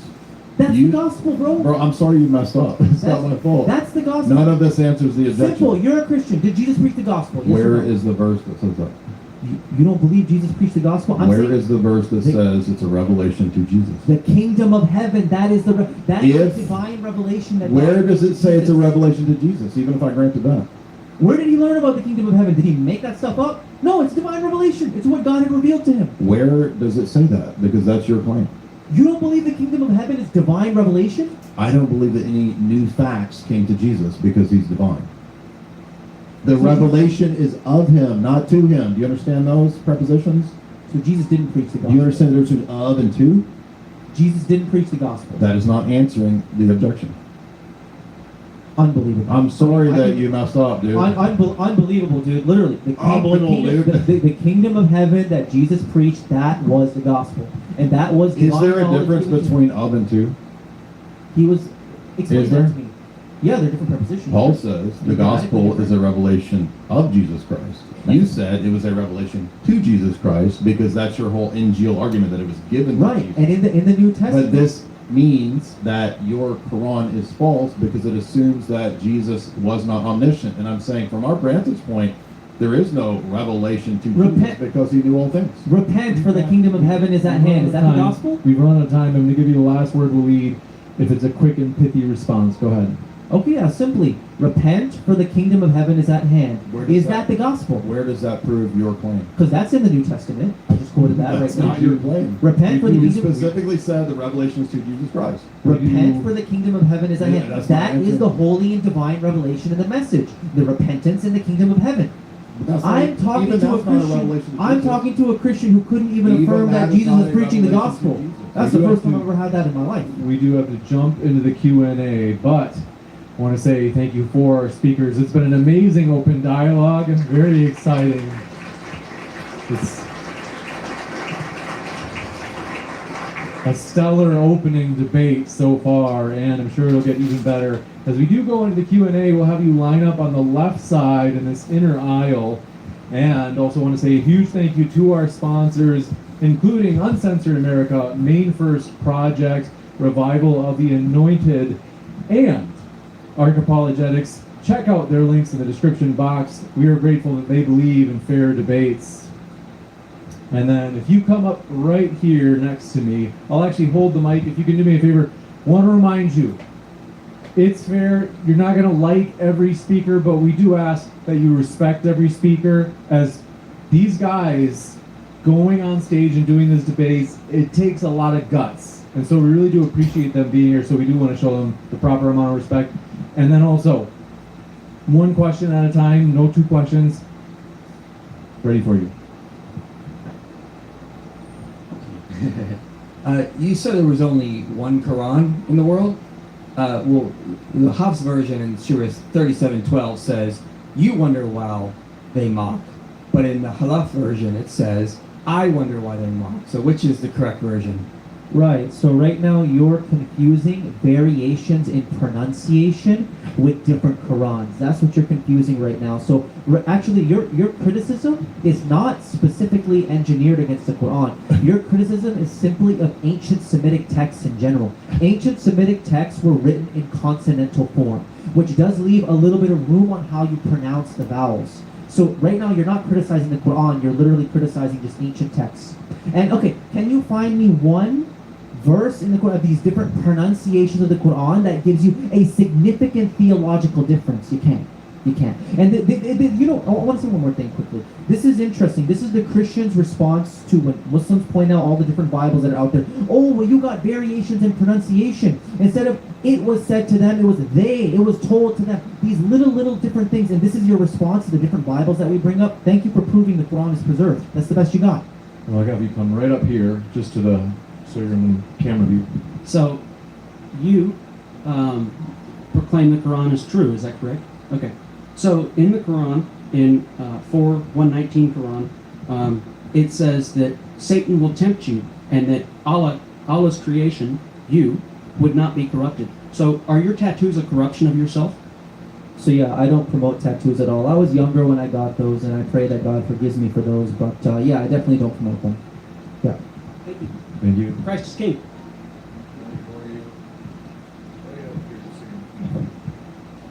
Given that burning is a progressive destruction, destroying, and Tommy Robinson has burned Qurans before, destroying surah after surah progressively. Why is he rich rather than stabbed to death in a mosque? So are you? I just want to know. You're asking, why didn't anything bad happen to Tommy Robinson? Could you clarify? Oh, like the previous case where you told the story of the person who tried to remove the two surahs. I think it was in chapter 9, and you ended it with he was stabbed to death in a mosque. If the destruction of the surahs from these Qurans and burning being the destruction of them in this case, why is Tommy Robinson very successful after he's burned these Qurans rather than have this divine retribution unto him? Okay, so firstly, I would respond to that. He wasn't changing the Quran; he was desecrating and blaspheming the Quran. Still, no less of a crime. So just wait and see what God does to him. That's all I can say. Can I also say You're judging a 4-quarter game based on the first and second quarter. I just want to say real quick that if you did come, if you're going to leave after the Q&A, I will be at the book table. If you guys want to get copies of Esther Hollywood signed, you can get books from me. 100%. And that table is just out here, right when you walk out. And James will give you the next question. Yes, so you had mentioned how one of your arguments for the Quran being valid was that it comes from one author. And then that one of your arguments against the Bible is that it has multiple authors. So I'm assuming, is it correct that you're depending all of your spiritual understanding from one witness, and who wrote the Quran to be that one witness? Okay, no. So what I'm saying, I'm not saying that the Quran, well, it does come from one author. My point is this, that the perspective of the Quran is not jumbled. It's not from Prophet Muhammad, it's from God, but all throughout from the beginning to the end, you can read it. You don't have to take my word for it. You see, it's God speaking to people directly in the evocative. I'm saying it doesn't have a jarring narrative. Do we know who recorded it, in your view? Without hadiths, in your view? Do we know who recorded the Quran? All the Quran says is it was inscribed by faithful, pious, and righteous scribes. Okay, but you appeal to broad history, so I'm curious from broad history who recorded it. No, we don't know. We don't know the names of these scribes in the Quran. But wasn't that an argument against the Bible authors? That we don't know the authors? No, I'm You did saying make that argument. no. I'm. There's a difference. There's a difference. I'm saying I'm sure there's there is. a disconnect with how Christians. It's your argument, dude. No. Christians present the first 5 books as something that comes from Moses, and we can prove that it doesn't. Who wrote down the Quran? It doesn't change the author of it, though. Nobody ever presented it as But anything you other than said that God. we don't know the authors, so that's a We don't problem. know. We don't know who inscribed it, but God But is the you said that revealing we don't author. know who inscribed it with the Gospels. And No, I'm saying I don't know who authored the Old Testament, and specifically the authoring Pentateuch. is inscribing. so- Authoring is different. Mm-hmm. I can say something. I can say a book, and then somebody else can write it down faithfully or not So faithfully. we don't know, and we don't know. I don't know who originated the Old Testament, but I know who originated the Quran. It's speaking as God. But you directly just said a speaking minute to ago you. you don't know who I don't know who wrote it down. copied and propagated Right. it. No, I don't know exactly who Thank you. copied and So propagated that it. argument doesn't work against the Bible. Thank you. I'm literally saying I don't know where the Old Testament originated from. I can tell you where the Quran gonna- originated from, but not who propagated it. We're gonna go to the next question. Okay. So you present the New Testament as teaching faith alone, theology, but St. Paul, who you appeal to, says work out your salvation with fear and trembling. And all of the churches that trace the apostles, the Catholics, the Eastern Orthodox, the Oriental Orthodox, they all agree faith alone is wrong. And the Protestants who promote it came 1,500 years later. So why do you think something that the New Testament teaches something that most Christians throughout history have firmly rejected? Protestants were more faithful to what Paul actually said. Romans 3:28. Therefore we conclude that a man is justified by faith without deeds of the law. Now to him that worketh is a reward not reckoned of grace. This is just very clear. How do you demonstrate that they're more faithful without just assuming the thing in question? Read Paul. He talks about There we go. faith So alone notice the without entire works of the argument. law. Let's just read it. I believe that you can read Just things read and it, and understand- all of my arguments are there. I believe you can read things and understand them. I believe that you can see and witness things, and that is sufficient enough. But you guys don't believe in that, or at least you don't, Jay. Go to the next question. Well, Lee, I was curious on your position on the canon of Scripture. It seemed that that you think that Christians have this issue where we don't know what books belong in our Bible. If we don't know that, what exactly are you critiquing? I just want to understand your position a little better. Okay, so basically the main critique that I'm saying is that the Bible is an open concept. It is not as stable of a text as the Quran. That's why we see not just fringe, but massive groups with different Bibles all over the world, but we don't see that with the Quran. That's mainly my point. Criticize that if we don't know what it is. Elaborate the question for me. Well, I mean, if we can't agree on what books are a part of the actual Bible, what is this thing that you're calling the Bible? How can you critique that? So even in my presentation, I made it clear. The Bible, I'm just using that colloquially because that's the word we use to not jar the conversation, but the Bible itself doesn't exist. It's an open concept in the first place. So yeah, I don't accept that. Yeah. Critique something that doesn't exist. That's the whole point that I'm critiquing. This concept of the Bible, that I'm going to take this arbitrary collection of books and make it seem like it's teaching one thing. That's the whole concept I'm going against, which is the Christian religion. They got to treat the whole thing as one, right? But notice there were no verses that say the revelation was to Jesus in the New Testament. Kingdom of heaven. Jesus preached the kingdom of heaven. Repent for the kingdom of heaven. Does that say that it's a revelation to Jesus? That's a revelation, man. That's Well, divine knowledge. If Jesus is preaching that, that doesn't mean it's a revelation to him. God revealed it. That's He what taught I'm, it. But where is that? You don't believe the kingdom of heaven is knowledge from God? Jesus, Revelation from if God? Jesus is a divine person. He does not learn new facts. He doesn't get new data. Right. That's our You're just assuming you're No, but I'm Trinitarian saying theology. that that's why I'm arguing that. So I need you to show me where he got this revelation from God. I'll give you the last word, Walid, and then we'll go to the next person. Yeah. If you simply believe the repent for the kingdom of heaven is at hand, that is the gospel. Jesus was preaching Where the does it gospel. say that Jesus got that revelation from God? It doesn't say that in the New Thank you. Testament. So that's It it. doesn't That say was that the in whole New question. Testament, So it doesn't say yeah, that so in the New Testament. we're Thank you. fundamentally sitting on different assumptions. You're sitting on the New Testament. But you argued. A Roman, you said for 20 Orthodox minutes. Church, You not said saying for it's 20 not. minutes it's in the New Testament. It's not. Thank you for admitting it's not. Walid, if you have a response, I want to give you one. Otherwise, we'll go Repeat to that point again. Repeat that point. You said for the last 20 minutes that it is in the New Testament, and now you admitted that it's not. Thank you. I did not. What did I say was in and not in the New Testament? Is it a revelation to Jesus? And I'm saying there is no statement anywhere that the gospel was revealed to Jesus. That's the Islamic position. We don't believe that. So I'm needing you to show me where that is, because you said that's in the New Testament. Repent for the kingdom of heaven. That is not a revelation to Jesus. That's what he's preaching.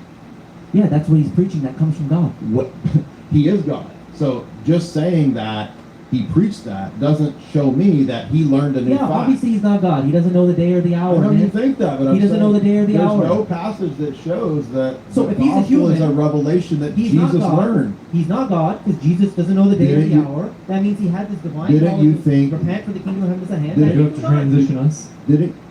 I do have to do just get more questions in. We're ready for you, Apollos. Yeah, for sure. Wally, honestly, your whole case is basically about the Quran being super clear and the Old Testament not prophesying Jesus. Then you should be able to clearly show me where Muhammad is prophesied in the Torah and Injil. Oh yeah, that's right. See, at least us Christians have our prophecies today. A corrupted Islamic prophecy isn't a clear prophecy. There's that passage in Deuteronomy. I'm trying to pull it up right now. Let me see here. You're talking about the chapter where it says that God is a father to Israel in the exact same chapter? Deuteronomy. One moment. Yeah. So okay. Here's the thing. There's It's a, Deuteronomy again, 18. I don't believe the Old Testament is consistent with itself. There's a scattershot of prophecies throughout the Old Testament. So You know, none of which it's are none of it's wait, accurate wait, until I find the verses about Muhammad. I have it. Deuteronomy 18:18. Yeah. So Is that chapter corrupted? Because it calls God Father. no. So, Is God Father in that chapter? Is he a father? I'm saying there are all kinds of forecasts in the Old Testament God Father which in that various chapter? people ambiguous forecasts which various people try to put in their pocket. Jews try to put in their pocket for The their funny- future Messiah. the funny thing is that the Christians try to most put in their ambiguous pocket for prophecy Jesus, of Muhammad- and then Muslims try to put in their pocket for Muhammad. I don't hang my argumentation on that. So it's not a many. prophecy. There's too many vague prophecies in the Old Testament. That's not. Is that a prophecy of Muhammad in Deuteronomy? It could 18? very well be. God knows best. But you don't know. Yeah, God knows best because I don't We're gonna hang move- my hat on the Bible. We're going to move to the next question. Jacob, we're ready. Going back to the argument of silence discussion you two were having earlier, I was wondering why instead of supporting your own claims during this debate, you seem to constantly demand Jay disprove them for you simply because you didn't know what an argument for silence was. Exactly. Explain that to me. So I was simply asking. I was simply saying. I've made a statement. The Quran shows a unique level of historical preservation. Can you bring forth anything that even remotely challenges that? Because I can do that for the Bible, but you can't do that for the Quran. Again, that's my whole point. Argument from silence. Argument from history. We're going to go to the An next. argument from empirical observation. Next question. If your stance is through your own empirical sense data, you have found truth, and it's fair to say you only have 0.01% of all known universal sense data. How can you trust any conclusion you have now won't be different from tomorrow when you learn more sense data tomorrow or the next day or the next day or the next day? 0.001%. Or where did you? Yeah, so you only have, like, how much universal knowledge do you have? I don't have universal knowledge. Then how are you making any universal claim? But I do have knowledge over the things that I see and experience. But you can learn every something day again tomorrow, regularly. right? So it'll change. What are you trying to get at? What are And trying you to get learn new facts tomorrow. at? Right, no problem. So if somebody So you can brings- have something to Yeah, contradict yourself tomorrow? Yeah, okay. So somebody brings forward a sect tomorrow, a large sect that I happen to not see, that bring a different number of surahs and verses in the Quran, I would accept, yeah, the Quran doesn't have unique preservation. Just bring it forward. So every day you can have a different opinion, a different argument. No, because the reality doesn't change. So what you see does not change on a day-to-day So reality is basis. reality. Yeah, reality is just reality. Bro. Yeah. Reality is reality. Thank you. Absolutely. Well, Al T. Jump has joined us. We're ready for your question. You can come right up here. Hey guys, thanks for the time. I think there's a little confusion over empirical versus observational evidence, so I was curious if Jay could perhaps fill in some of the history of the Quran, because I don't know it. I'm completely blind to the origins of a Quran or who the writers were. You kind of touched on it, and you wanted to clarify. Can you clarify? What's the best argument you've heard for the history of the Quran? I don't know it. I'd love to hear more. Well, I gave a statement in the opening statement about the generalization of Uthman rescinding the text and choosing Zaid's text. And the argument was, how do we know that that was the correct decision? We're trusting that Uthman made this correct decision. Now, that's from the hadiths and the tradition that he doesn't adhere to. So, from my vantage point, it's an even stronger argument against him to ask him, well then, if you reject that tradition, how do you even know, in your case, as a Quran-only Muslim, that the correct number of surahs is there, because you're rejecting the earliest, which is decades after the recording in terms of the hadiths, or maybe a century or two. How do you know that you have the right surahs today? And his whole argument was the course of history. Okay, I actually think this deserves clarification. So, the Hadith mainstream story that probably all of you have read of how the Quran has been preserved, it was written on leather and donkey bone and scraps, and then eventually Uthman gathered all these scraps together and burned all the copies. That is the Hadith story. That is not what the Quran says. The Quran says specifically it was written on parchment by scribes. So that's the Quran. It calls it a kitab, which means a book. It's not scattered pieces all over. So this Hadith rumor that there was all these pieces and Uthman did that, I don't accept that based on the Quran's own statement. Wouldn't your position require that the Quran itself tell you the correct number of surahs? No, it wouldn't. Why? How do you know that the right ones are in there? I'm saying, again, the same answer that I repeated to you over If the Quran doesn't tell you, how do you know? I'm not saying it needs to tell me the exact number of surahs. Why not? Shouldn't I'm it? saying, Why didn't Allah make it clear? I don't know. I don't see any other I thought Allah made everything clear. Was it perfectly clear? I don't see any other Qurans in circulation. That's an argument from silence, as we've seen for 2 hours. That's a strong empirical evidence the Quran is. No, it's not. It's Yeah, a it fallacy. A fallacy can't be a strong empirical evidence. You're just saying that it's a fallacy. It's not a fallacy, man. So, Literally, okay. guys, arguments from silence are no longer fallacies. Oh, okay. No. Feel free to argue as you list, because they're no longer okay. fallacies. So you're telling me that it's... So you say in logic it's not a fallacy, that's what you're saying? That's not what I'm saying. That is what you're saying. Bhagavad Gita, different versions. Upanishads, different versions. Bibles, different versions. Quran, same across the board. Pretty interesting. That's what I'm saying. But I'm asking you how that tells me that you know the right surahs. And the fact that, well, there's a bunch of Qurans out here that I've empirically verified have those surahs. That doesn't, as the guy asked previously, maybe tomorrow another one appears with more or less. I have to give Lee the last chance just because he was asked the original question, and then we got to go to the next person. Yeah, okay. Just going off of what Jay said or what the gentleman said? Either. Yeah, so again, I'm simply saying, okay, in order to believe anything is preserved, whether it's the Orthodox faith, whether it's the Bible, the Quran, Bhagavad Gita, there has to be an element of faith. But your faith can be justified based on outside evidence. So the fact that I don't see Qurans in circulation, that's a justification. But can error be preserved? We do have Say that again? Can error be preserved? We do have to go to the next question, guys. Error by definition means not preserved. Can it be preserved? Sure it can. You believe the Bhagavad Gita has been preserved. They're error, right? An error by definition means something that's distorted. It's not preserved. So the Only a Bhagavad perfect Gita, pristine so the text can be Bhagavad Gita preserved. hasn't been preserved from ancient times? Do you have to go to the next Bhagavad Gita question? is preserved. It has been preserved. It's one of the oldest texts. It's erroneous. There's It's all been different preserved. versions and circulations amongst the So this Hindus. guy thinks that I know- preservation All right. itself I do have to go to the actually next question. means that it's not erroneous. We're going to go to the next question. Daniel. Yeah, so along the lines of arguments of silence, let's say a man is stranded on an island and a Bible washes ashore. Does that mean that the Quran doesn't exist and the Bible is the ultimate revelation from God? A man is stranded on an island and the Bible washes up on shore. Well, and he has no access to anything else. Well, the Bible would be the best that he has so far. Right. So I don't know what you're trying to get at with that. Well, he can't, there's no Quran around him, so he has like no perception of a Quran. To him, it doesn't exist, so, you know, can't really show him a Quran because there's not one near him. You just concocted a fantasy universe where no Qurans or no Bibles. The fact is, we live in a world with history, with these texts around. I'm talking about the world as it is, not a hypothetical example of where only a Bible existed. That's just a different universe altogether. He didn't say that only the Bible existed. He said that it just happens to be a Bible that washes up on shore. How is Okay. that a fantasy world? Well, it depends. In that world, does the Quran exist? Does the Bible, is it the same world as us? Well, what are we but talking- you believe the Bible is in error, and it has been preserved, correct? With errors? It hasn't been preserved. Do I have a Bible today that matches up to the first, second, third, fourth, fifth century? You have various competing manuscripts, so your Have Orthodox. the errors been preserved? The errors, an error by definition is not preserved. It's a distortion. This is so silly. So the Bhagavad Gita is one of the oldest texts that are out there by every scholar. Everybody in this room, I think, unless you're Hindu, believes that those are fallacious, idolatrous texts. They teach error. They have been preserved.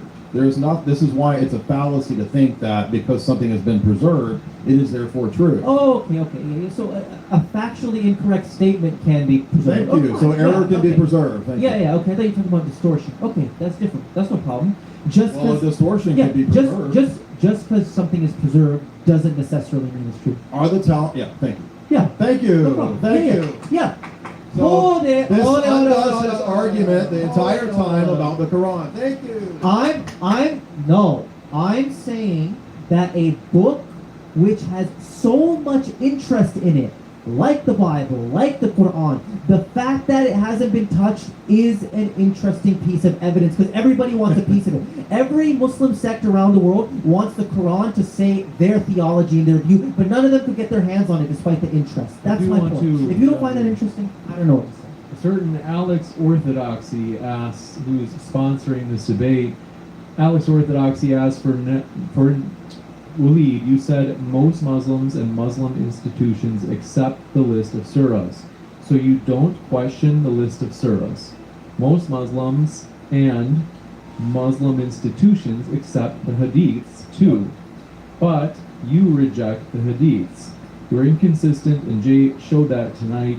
GG's EZ. What the? Okay, we'll give you a chance to respond to that question/comment.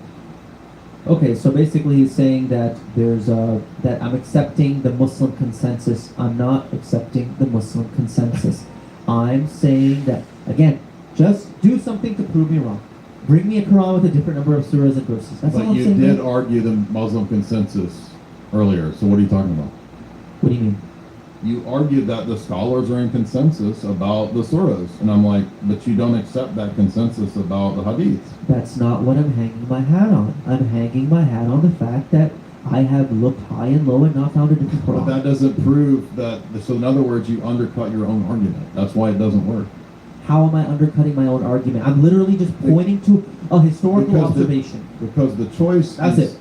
But that's not all you did. You cited the Islamic scholars to prove one position when all of those Islamic scholars reject your fundamental position. I'm saying the distortions that have happened in the Islamic religion are outside of the Quran, and that's evidenced by everything they have is So different in why everything would you- except for the Quran. so That's the why one would- thing they have in common. So why would you? Interesting. Then why would you listen to them about the surahs? That's the point. I'm not listening to them. You brought them in as an argument. What are you Bring talking me about? forward a Quran that's different, man. That's the challenge. What does that have to do with you bringing them in as an argument? I'm not bringing them in as an argument. Yes, I'm, you did. I'm You had a whole argument that The the Quran- scholars admit my position. You don't need to accept what Muslims say to see that the Quran is not been edited around the world for different sects but purposes. that's You the- don't need to accept what a Muslim says. But that's You don't the- need to accept that. Then I don't have to listen to the scholars. I literally said you don't need to accept what the scholars say to Then why verify did you that. bring them in It's as an an argument? Then independent they're an line. irrelevant argument. It's an independent line of reasoning. But I don't have to listen to them, so they're irrelevant in argumentation. You don't have to listen to them. Right. Thank you. Okay, go ahead. Bring me a Quran to You're prove me undercutting your wrong. own argument. though. Bring me a Quran to prove me wrong. This is probably our opportunity to wrap up. This has been an amazing debate. Thank you very much, gentlemen.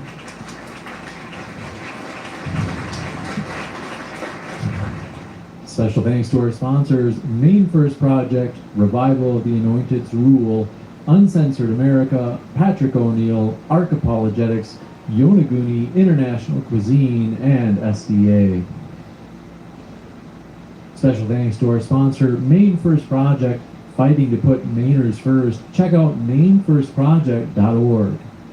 Huge thanks to Revival of the Anointed's Rule, equipping Christians to fight for biblical values through policy victories. Check out revivetheroar.org. Special thanks to our sponsor, Uncensored America. Want to host a controversial speaker on your college campus? Start a chapter now on your campus at uncensoredamerica.us. Huge thanks to our sponsor, Apologetics Arc. Check out their app today by downloading it. 1 Peter 3:15 says, always be ready to give a defense. Huge thank you to our sponsor, Yonaguni International Cuisine of Aguadilla, Puerto Rico. Check them out on your next trip. Special thanks to our stage sponsor, SDA.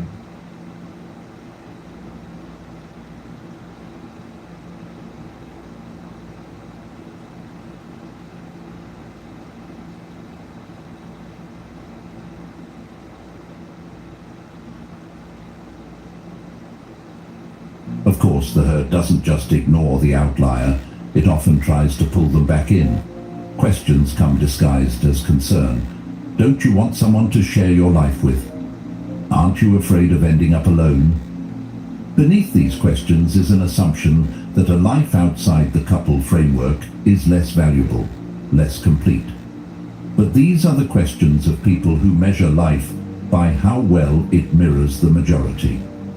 They can't see that solitude, when chosen, is not a lack, it's a luxury. It's a wide open space where self-determination can flourish without interruption. The outlier knows this, and that knowledge becomes a shield against the subtle pressure to conform. What unsettles people most about the thriving single person is not their solitude, it's their contentment within it. If you're alone and miserable, the herd feels validated. It proves their path is the better one. But when you're alone and thriving, you disrupt the narrative. You show that happiness and fulfillment aren't exclusive to the couple's lane, and that makes others question the compromises they've made. Jung understood this discomfort, noting that the most intense conflicts, if overcome, leave behind a sense of security and calm that is not easily disturbed. The thriving single person has faced the conflict of societal expectation head-on, and in overcoming it, they've found a calm the herd can't quite replicate. Unpredictability also